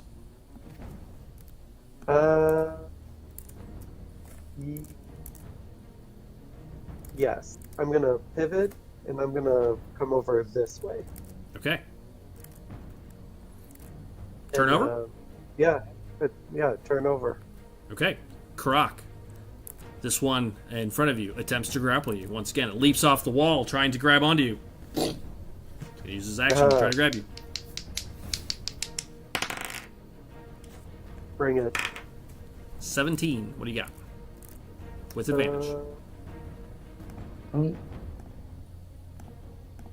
I got a 26. Again, as it tries to grab onto you, you just kind of pivot and send it onto the ground as it attempts to grab you and misses. Slap its face. Jason, the one behind you is going to, I'd say that one's going to slash with its lightning arc. Takes a quick swing. Okay. Actually, wait, that's the next Alonus. Sorry, Alonus. It's focused on you right now. You did try to stab at Jay, but it's going to focus on Alonus, who nearly cut it apart. Alonus, that's a 18 plus 5. That's going to be a hit. 23. Not quite, but just try. 6, 7, 8, 9 points of lightning damage. Just slams into you. And then Drew, this one skitters over top of you and attempts to drop down and attempts to grapple you. I need you to make a athletics or acrobatics check, please. So much grappling. Yeah. I love it. Is this the Temple to Karak? Yes, it is. Exactly. I got an 11. Drew, it grabs onto you, clutches you. I need you. Hold on. First, 8 points of lightning damage. Ouch. And then I need you to make a con save, please. Excuse me, Stun charisma tag? save. Sorry, charisma save. Ooh. Sorry. Gotta show them how hot you are. 23. 23. You feel as this jolt hits you, a second jolt comes in, and you feel yourself being pulled apart like you were being teleported. It does not go off, however. Whoa. And that is it. Whoa. That's all there goes. Sweet. It moves over to Urskar. Do we know I teleport? really don't want to teleport you two.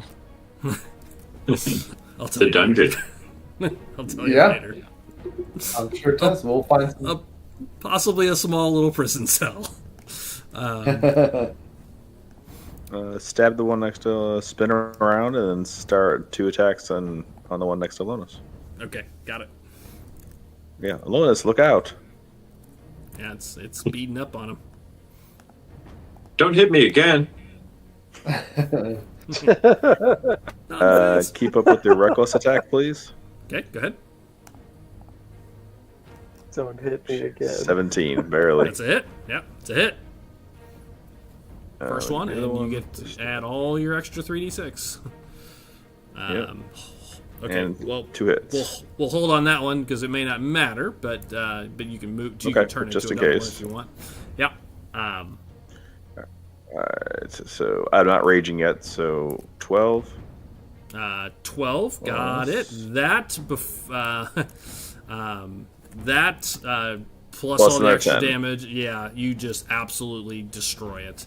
As you tell him, "Look out, Alonus," and you just smash it. You have a 24 on the second hit. Where would you like to move that to? You can. I mean, there's only one in reach currently.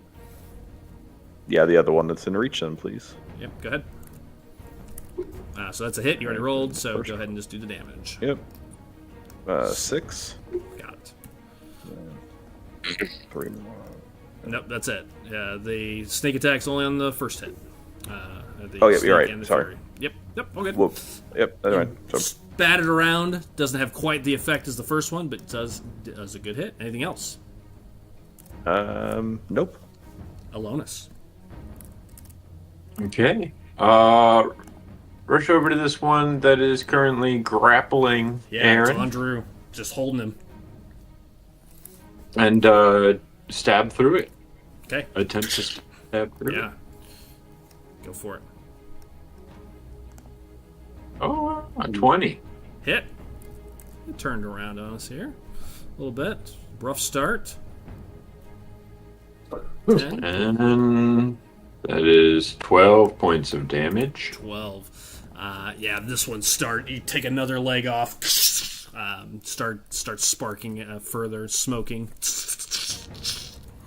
Anything else, Alonis? No, stay nearby to attract any further hits, I guess. Okay. Got it. Aaron. Currently grappled. You may do anything you want, or it's an action to break free if you wish to attempt. Yell at Willy Wah to ask it a question, see if it explodes. Cute. Thank you.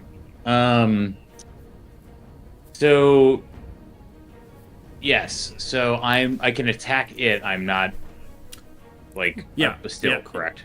Yep. You can hit it. If you How attack would anything that else, work? it's Not a can. bow. Yeah. you can. I mean, there's nothing that says you can't. Okay. I Rules as will written. try to shoot it with my bow. I guess if that's still possible. Yeah, I mean, there's really nothing in the rules that says you can't. It just says you have disadvantage against anything other than this target, basically. Right. Fucking hell. Well, my rolls haven't improved. Well, you haven't got I to use missed. your freebie with the crap roll, so if you would like to roll an extra one, either here in Beyond or in Foundry, I will let you use yours for the night of crap rolls. Okay, I'll do it in Foundry just to. Change up the luck. See if Yeah. it switches.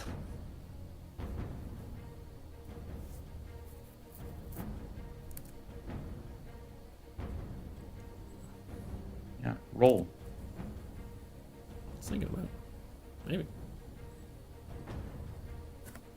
we go. I haven't seen anything, no. Not yet. It's a little Nope. D20 and then hit the roll button underneath it. Yeah. You hit it once and then roll on that one. It's in the comments section. The bottom. Why is this really? It's really small in my thing. I guess I'll just go ahead and use the Use Beyond. use Beyond. Alright. See if it'll work. Nope. No, not one. Wow. That went from a 1 to a 2. Yeah, I not swear, one. D&D Beyond has... I think everyone needs to clear their cache, after tonight, and, Yeah, try that. might do that Willy Wonka. because I really the whole time. We get. Oh wait, I so still much have bonus action. Okay, bonus action. Go ahead. I'm going to bonus action, teleport here. Okay. Teleport yourself away, Nightcrawler style. That'll free the grapple. Yep. Willy Wah, over to you. Nice. From my position, I'm going to fire 2 shots at Karak's spider again. Okay. It's looking pretty rough. Nat 20. Nat 20 on the first shot. You destroy Nice. it in the first shot. Okay, nice. I can tell you that. It only then had I'm 8 hit gonna- points left. Then I'm going to take a shot at the other one that just stopped grappling Aaron Yep. for a 24 to hit. That hits.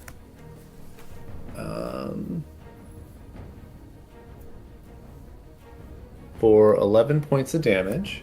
Got it. Then I'm going to use my bonus action to shoot it again since I scored a Straight crit one.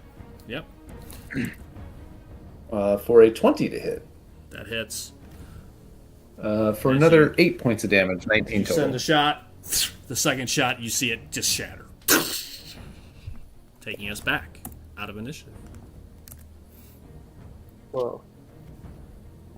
Good All shooting. right, nicely Good shot, done, Jackson. Joel. Nice. Good shooting. Three shots go freaking out. Yeah, for once, yeah. Is everyone all right? Yeah, for No, once, yeah. I am not. I'm That okay. won't happen again. For once, I'm actually really fucked up. So Yeah, he's got a giant scar, this like He-Man style like electric whip scar, like from like sternum to head to sternum. Nice move not drinking that water earlier. Yeah, exactly. I think we should No, be careful opening the doors. Yes, we should. And then like I'll clip the bracer onto my arm. Oh, okay. That the circlet, and then I'll go collect the bow that was in that room, please. Okay. You stroll in. There is a bow which you grab. Just comes right off the little pedestal. Cool. That is 2 additional magical items that are now there. You don't know what they do, but you have 2 new magic items. Do I need to attune? I need to attune to the bow. Do I need to attune to the siglet? Either one of all items require attunement. Yes. Both items require attunement. Okay. Yeah. And it takes a long rest to do that, right? It's an hour. It takes an hour. So short rest. An hour. All right. Short rest. Well, I'm gonna go drink some of that bath water. Join us. Nice. Yeah. Okay. Oh, I need to. to. I urinated in there. I think we're That's coming okay. back I here. did some other stuff in there, but it I didn't think anybody else was going to use it. Sorry. I'll just grab some of Urskara's canteen. There you go. You know that's clean. Yeah, you can drink it out of the tub. It is it is a you take a full rest. Everybody has now used it. That's it. Okay. Crazy. That was smart. Not using it. Well, I still had plenty of spell slots, and I still I was at actually a pretty good heal, but yeah. So, anywho, cool.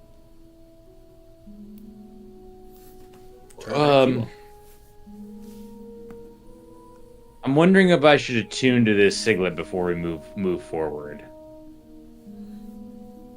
What does that thing do?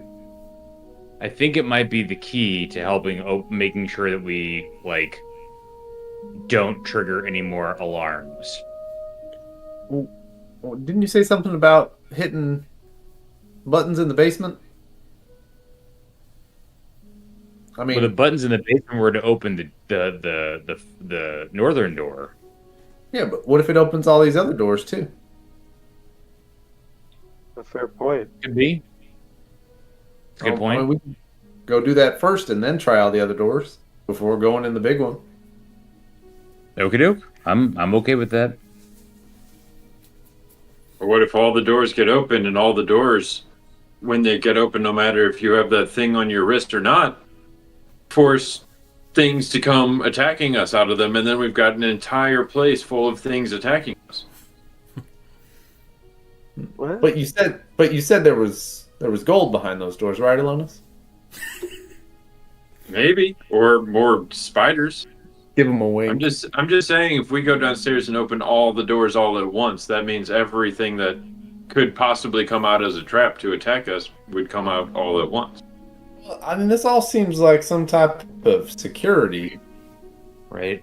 but we could do one at a time if you want. Yeah, I'm down for whatever. Just throwing out seems possible like- scenarios. It seems like the security measures usually recognize Aaron. So as long as we stay close to Aaron, will we have a Well- problem with the security measures? Well, clearly, because I lot of opened the good door and not the spiders. So I'm wondering if we need a key to mitigate that. Or it could be that Callistra, who recognized me, was the one that was controlling all the security measures, and now that they're destroyed, the place is no longer, She was the facilitator of the east and west corridors. right. That's what she said. This is some strange, temple. I've never seen anything like it. Who knows? You can't trust a I'm- robot. I'm pretty sure you've never seen a temple before. Been. What are you talking about? I've seen lots of them. Okay. Let's get downstairs moving. or Okay. Downstairs. Let's go moving downstairs. Go ahead down the steps. Yep. Yes. Okay. All right. You make your way into this east chamber and then head north. And yeah, you see this pair of stairs that leads down. You can move two abreast down the stairs if you wish. Doesn't really matter, so no need to argue about order as you start making your way down the steps for the moment. It's a short stairway. Leads down maybe 12, 15 steps at most. But you do notice something. As you start coming down, this clear crystal, and like glass-like crystal, all of you would see it. You start to see the imperfections that you saw in her. You see it in the walls here. You see some of this green and red and black lines kind of moving through, kind of like spider webs in the walls as you make your way down this stairwell. It comes to a landing and turns back north. But not far, or excuse me, back west, but not far, just like 5-6 feet. Small little landing, and you can see what looks like a giant circular opening that leads down. And it looks like a giant stairwell. These large, huge, metal, almost like metal, like crystalline steps. Not like the little stairwell. These are huge, and it spirals down into the darkness. There are occasional lights, not like there is up here where it's bright. There are occasional lights, kind of ingrained in the crystal that go down.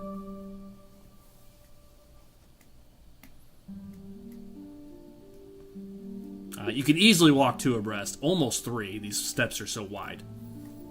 Whoa. Wow. Big ass step. Yeah, they are. Exactly.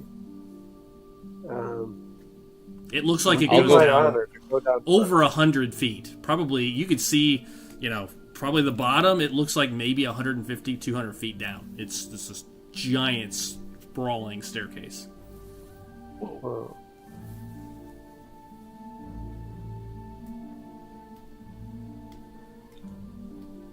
Head down. Okay. What's the order? I would like to go first, Karak. Okay. and I'll give Urskar a knowing look. Nod. And what does that mean for me? Does that mean Urskar's going next, or? Oh yeah. I'm Perfect. following like soon behind him. Okay. So Karak and Urskar kind of push their way to the forward and start making their way down the steps. What about the rest of you? Yeah, keep going. Do the kind of classic 2-5, the 2-1-2 Okay. formation. Who's the one? I'll be the one. Okay. So Kevin and Willy Wah in the back. All right. Yes. You start traveling down again, dimly lit. So Joel, if you want to become invisible, there are dim spots for certain as you make your way down these stairs. I'll do that. You continue down for maybe 30, 40 feet, 50 feet. At about 50 feet, Matt, you see the blue lights kind of moving down the staircase flash red. Oh. And you hear once again, security alert, security breach. And then you feel the stairs start shaking. Matt, the stair you're standing on starts pulling itself into the wall. The stair above you starts pulling itself into the wall, and etc., etc. You see almost like a flower kind of opening. You see it just kind of the stairs all pulling into the walls as if to end, i.e., no more stairs shortly. What do you guys each do? in that moment. Matt, what do you want to do? I will. You are about 50 feet from the top and about 100 feet down. Nice. How far across are the walls? Pretty far. Like a good, I mean, for them to be this wide, 3 abreast, I would say probably about 20, 25 feet across. Like it's a big open hole, basically. I'm going to jump from my stair onto the nearest wall, like just sort of like jump off of the wall. Sure. To grab Urskar, who's behind me. Okay. And then I'll spread my wings so that we can glide down. Oh, you're gonna spread your spectral wings? Is that a limited use item? It is. Okay. Interesting and cool. All right, so you jump over, grab Urskar, and you just start falling, and these wings kind of come out. Yes. And cool. they last for 10 minutes until they're retracted. Okay. So the two of them start falling into this well, basically. What's everybody else doing? Anybody want to declare an action? You see them. You can move up. You can move back down. Or you have time. You could attempt to make it down the steps. I will tell you there will be some checks. Or you can move back up. But you see the stairs start to just fold in. Run down the stairs. Gavin starts running. Alona starts running. Aaron. Nice. Very brave. Yeah, run down the stairs. Aaron starts running down the steps, trying to catch up to the others. Alonis. Or not Alonis, sorry, Willy Will. Sure, we'll try to run down the steps. You're going to run down the steps. All right, the three of you start charging down the steps. The first 100 feet, I need you each. Basically, you'll have to start kind of jumping step to step at some point as they start to open. At 100 feet, I need you to make a acrobatics or athletics check, each of you. Oh, that is a 10. Kevin, that is not enough. Willy Wall. I got a 17. That is enough. Aaron. I amazingly got a 22. Okay, so you two jump to the next step. Alonis just can't quite get your footing as you try to leap down. Alonis misses the step and will start to plunge into the darkness. Anybody doing anything that I should be aware of? Checking for reactions or give them spells, the help things? if I can. Grab them. I would say you would have had to do that before they failed. So you Yeah. each Now leap, you- they just kind of miss. Then I'll grab their arm. Kevin, what were you about to say?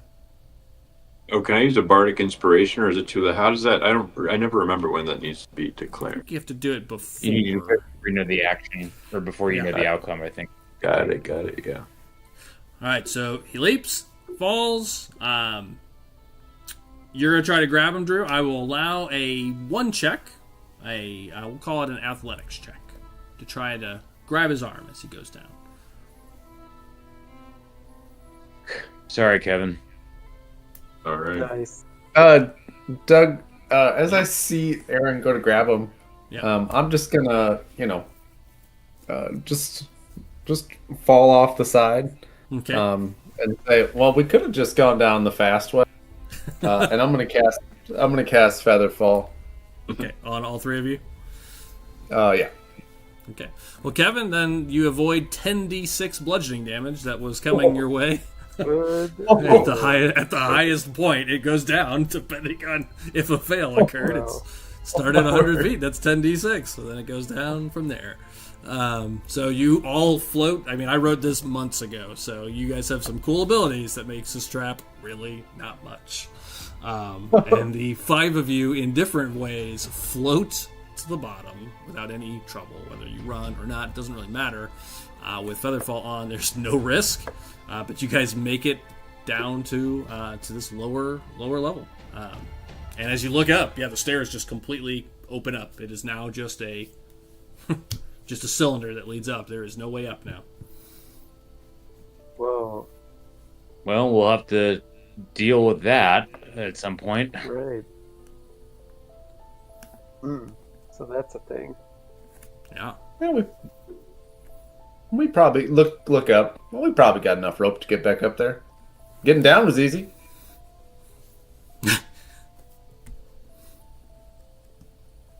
Okay. There's a small door. It's open that leads out of this little circular room that leads into the next section. All right. I'm gonna go back to being in the front. We're really lucky with all these traps and alarms that Matt didn't play his usual go off on their own. This could have been bad for anybody who went off on their own. I mean, I'm glad kinda you think tripped about it. the robot early to kind of show that there might be some danger here. All right. You guys step out into this next section.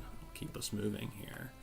I'll show you what you just see, and we'll go just a few minutes after that before we move into part 2 of this story. But you step out of this hallway, and I would say, Matt, for the purposes of this, you would have still a few minutes of your flight, at this point. So it's been no more than a minute by the time you fall and get yourselves together and step out.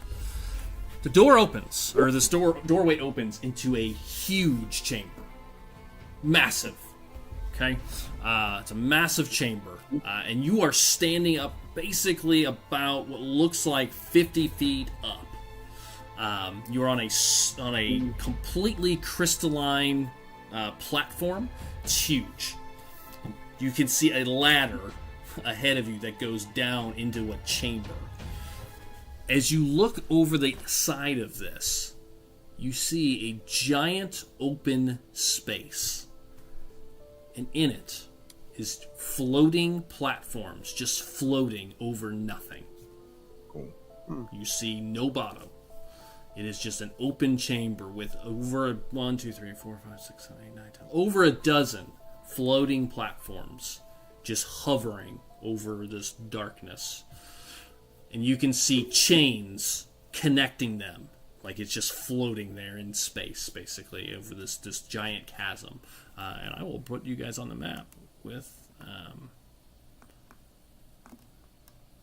what it looks like. Decide what you want to do from here. On the platforms, you see a number of things.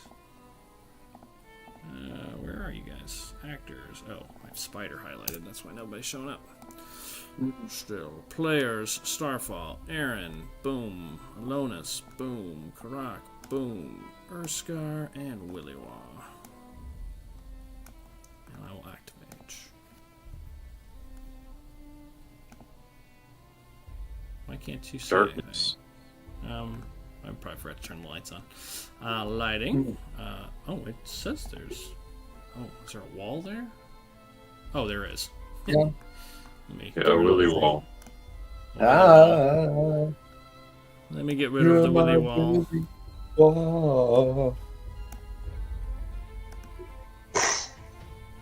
Whoa, there we go. There you go. Oh, holy. Yeah, it's a big one. You see these floating platforms just hovering again over space with these chains interlocking them as they float. There's a ladder. I couldn't get a ladder to be drawn here that would make sense. That goes down to this lower chamber. It's about a 50-foot drop down there, or walk down this ladder. And then you see these floating platforms down in this chasm, and it's clearly a chasm. You see the stone just kind of stops, and it is a chasm, of darkness. Drew, from up here, your night vision wouldn't get much further anyways because of the distance, but you're fairly, confident it's a long way down from up here. However, what you see, pit. Yeah, it looks like a bottomless pit. I mean, it's probably not bottomless, but it's not close. You see, each one of them has little lights on them, but on 5 of them are what looks very similar to that kind of glass panel that you saw when you first came in. You see 5 of them that have these little panels on them. One is red, one is blue, one is orange, one is green, and one is purple. You can see them. They are highlighted on the map as such. And then in the middle, on the central platform, is a crystalline device that just sits in the middle, floating there with colors kind of shining all around it. Different colors, reds, greens, purples, blues, that seems to be emanating light from it. And that is what you guys see. Well, okay. And you can see there's a path on the other side. You can I kind of highlighted it depending on which side you guys came in on. But you can see that there's a path that leads out of the lower chamber further to the west, which is probably where the western approach came from. Oh.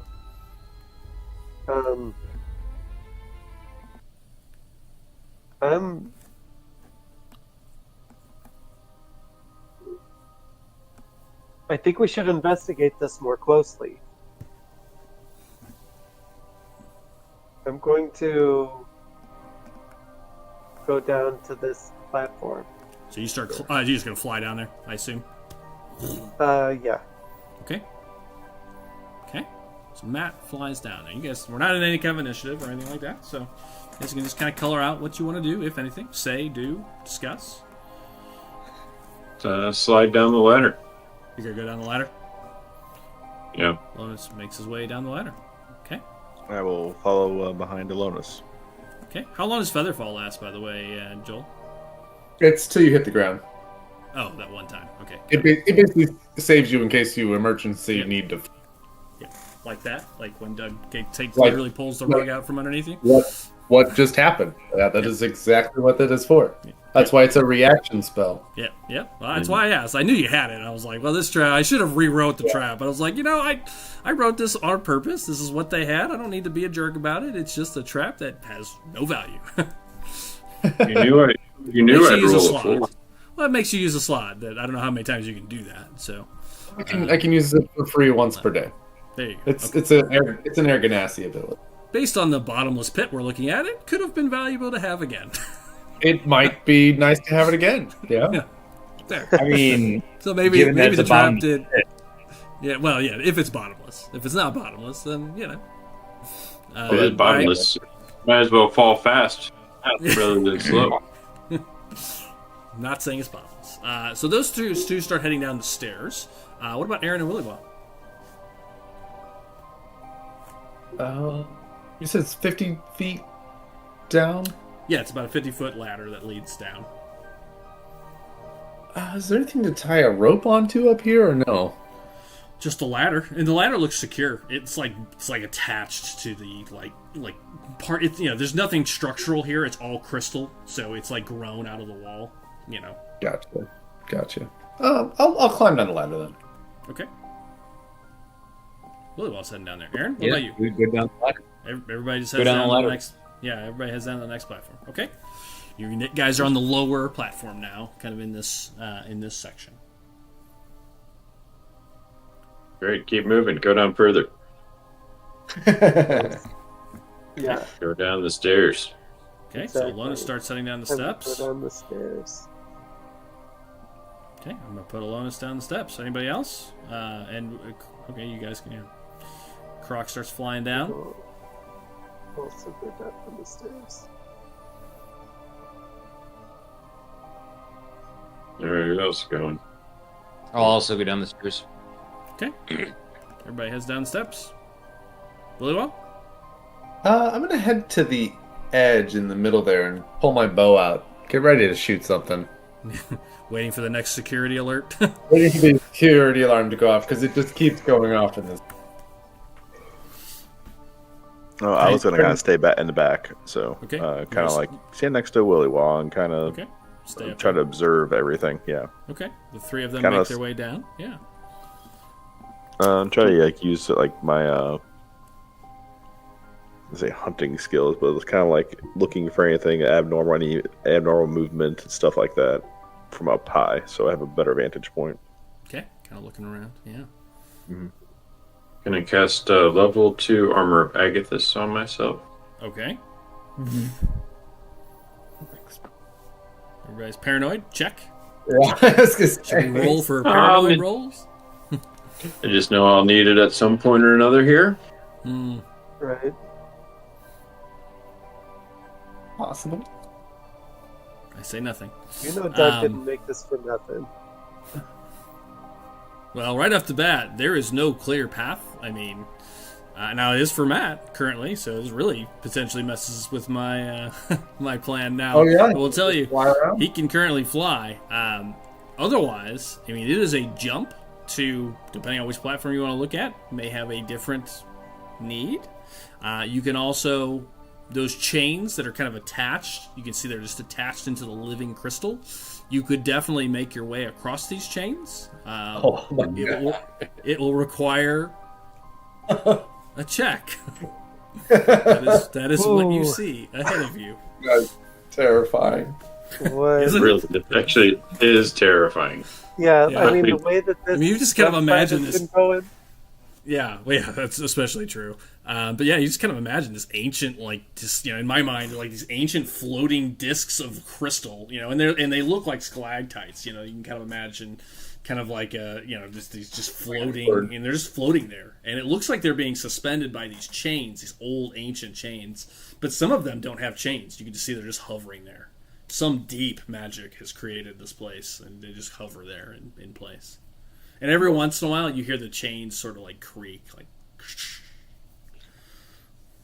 Nope. I can see why they're not building walls like this.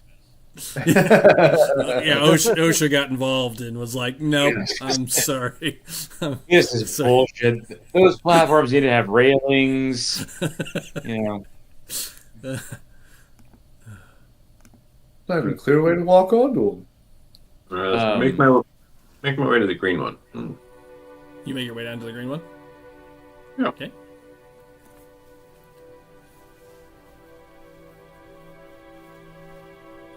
Okay, you make your way over there. Yeah, you see there is this green little, it looks like a crystalline device on that particular platform. The platforms with highlighted color have not just a light in the middle, but also a small little like protrusion of crystal, and you can see it has a little bit of a glow to it. Alonus, let me pick you up. I'll carry you over there. Gladly. Remove the risk. time out. Let's just review what the lady upstairs said before Willy Walk killed her, which was In self-defense. Yeah. Do you remember what that was? Yep. The scripture. It was blue. The green was the scripture. The red was the moon dial. The orange was the move the mountain. The purple was the great song, and the blue was magics or arcana, like skill checks. So,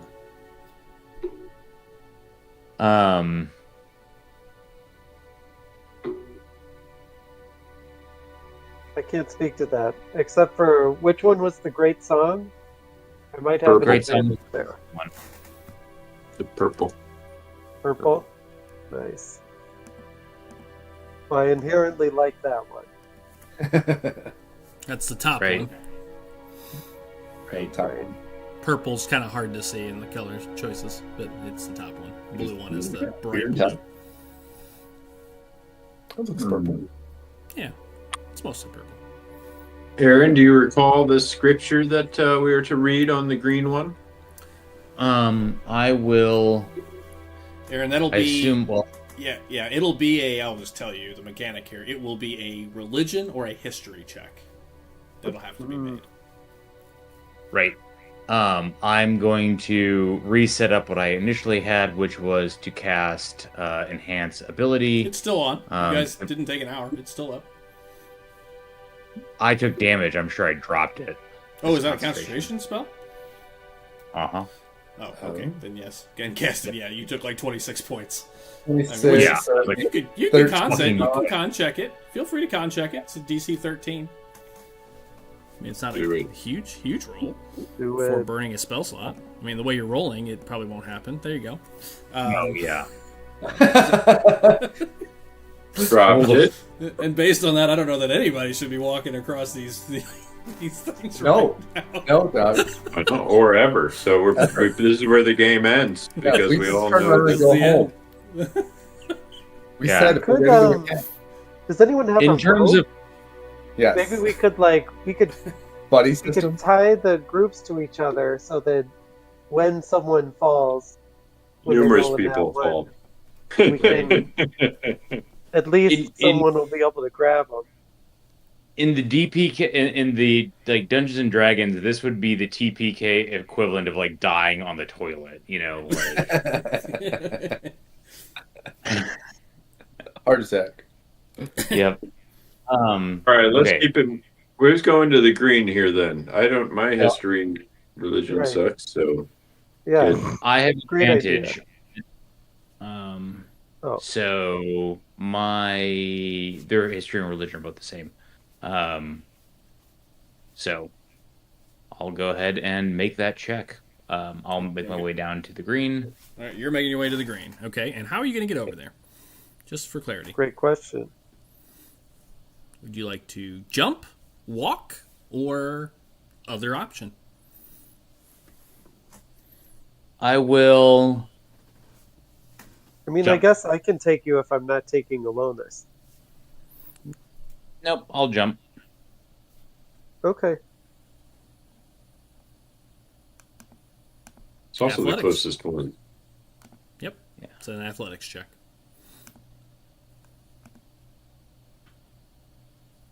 14. No problem. You leap over. Okay, while he's doing that, anybody else doing anything? We're not going to go much longer, guys. I'm just kind of setting this up. Okay. Let's look at. Can I do like a perception check? Sure. What are you trying to perceive? So I'm just trying to think of how to describe it, but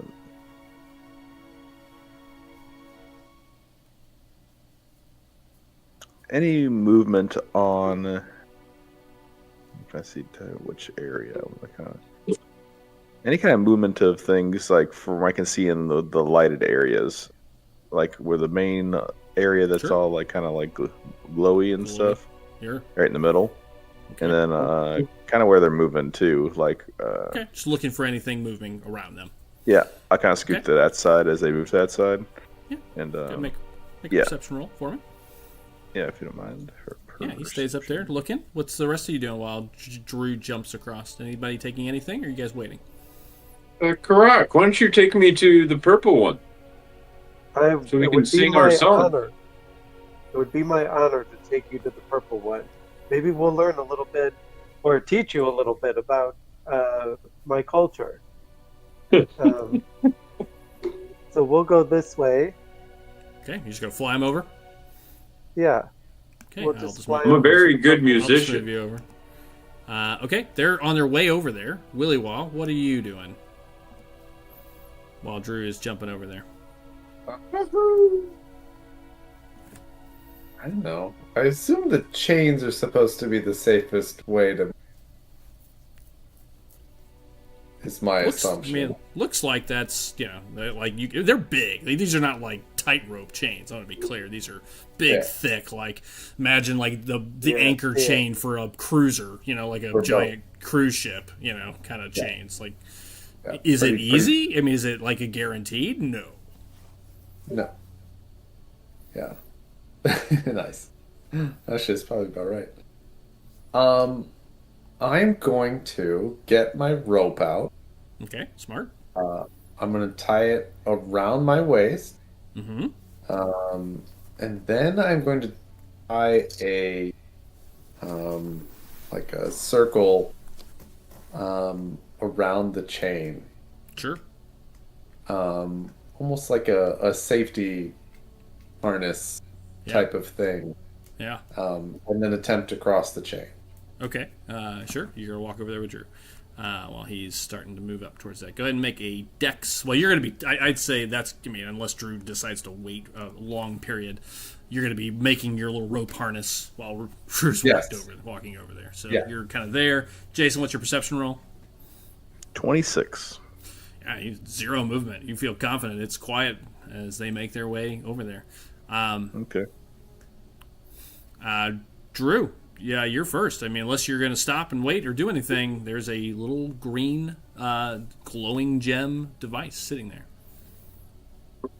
All right. I will make my history check. Okay, well, you walk up to it. You walk up to the device? Yep.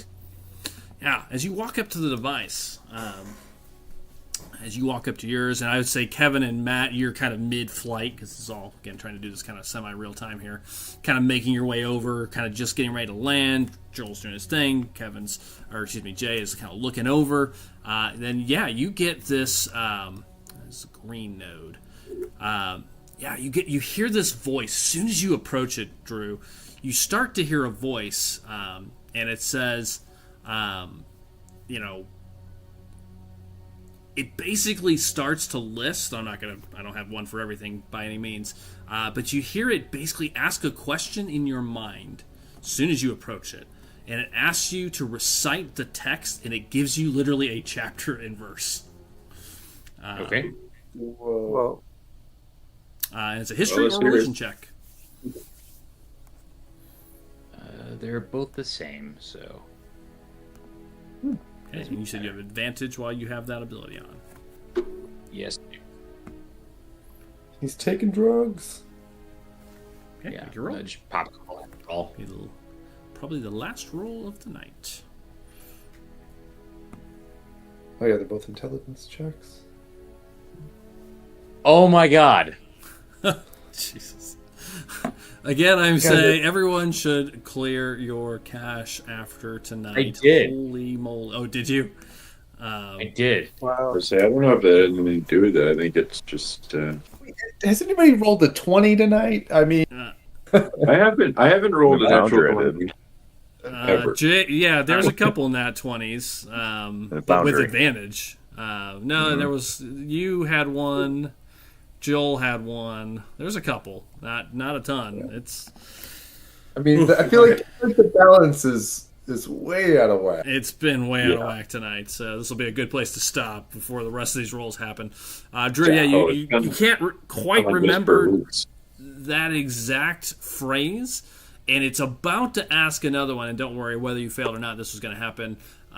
As you start to ask another one, you hear kind of a moment later, you hear the same female voice once again repeat out, security alert, and you see all the lights in the room kind of turn red for a second and kind of for a moment, and then you just hear nothing. You don't see anything happen for a moment, but you just hear this voice echo.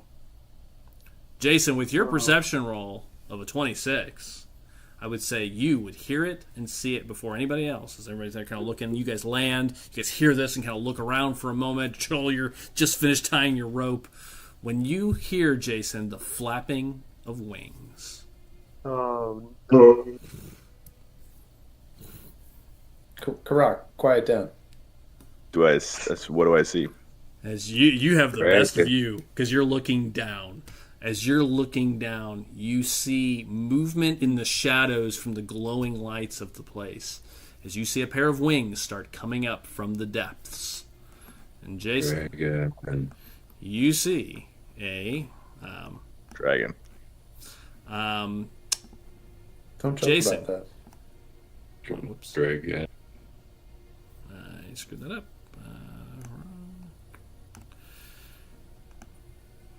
Jason, from directly kind of in the back right corner, you see red scales and a small red dragon start flying up. You called it. Whoa. It is small. It looks like a wormling, kind of like a baby dragon. It looks like a, it's still big dragon. Think How to Train Your Dragon size, kind of like dragons, like a Night Fury kind of size, like rideable but small, not like a giant ancient dragon. But yes, you see this red-looking dragon start just kind of swooping up from the darkness. And Jason, as you step back, it's not alone. No. As you hear more and more wing prints. And Drew, kind of across the path, and maybe Matt, as you're flying, you hear these things coming as you're getting ready to land. You kind of see them coming out of the darkness. You see this red dragon come up. You see a white dragon start coming up. The small little dragonling coming up from one side. You see a green dragonling start flying up from the darkness. Oh, God. And nearest you, Matt, you see a black one. I knew it. Coming up, and you see 4 dragons just burst out of the darkness. These small, again, wormling dragons, to be clear, fly up into the darkness and just start peering around the room. And that is where we will leave off for tonight. That's where we're going to stop. We'll continue this in part 2, same episode 21, Miram's Rest Part 2, which will be the end of Chapter 2 of our story. This is Episode 20. Episode 21 will be Miram's Rest Part 2, essentially. It'll be the second part of the story as this continues, but it'll also be the end of Chapter 2. So, as we come to the end of this story, lots of big plot drops tonight, lots of little information to think about and discuss once we are out of danger. But that's where we're going to be at. We are back next Sunday, 7:30 Central Standard Time, and then we are off for the holiday weekend after that. So we will see you next Sunday. Have a good night as these 4 dragons appear. Because if you're going to have a dungeon, it's time for some dragons. Okay. Yeah, but they're 1,400 years old. They're probably pretty decrepit. Yeah. Not very impressive. They're little. Like, what are they eating down here? There's no way they haven't drank. It's a good question. They're probably here to see if we dropped off the AARP magazine for them. Yeah, exactly. Awesome. All right, we'll see you next time.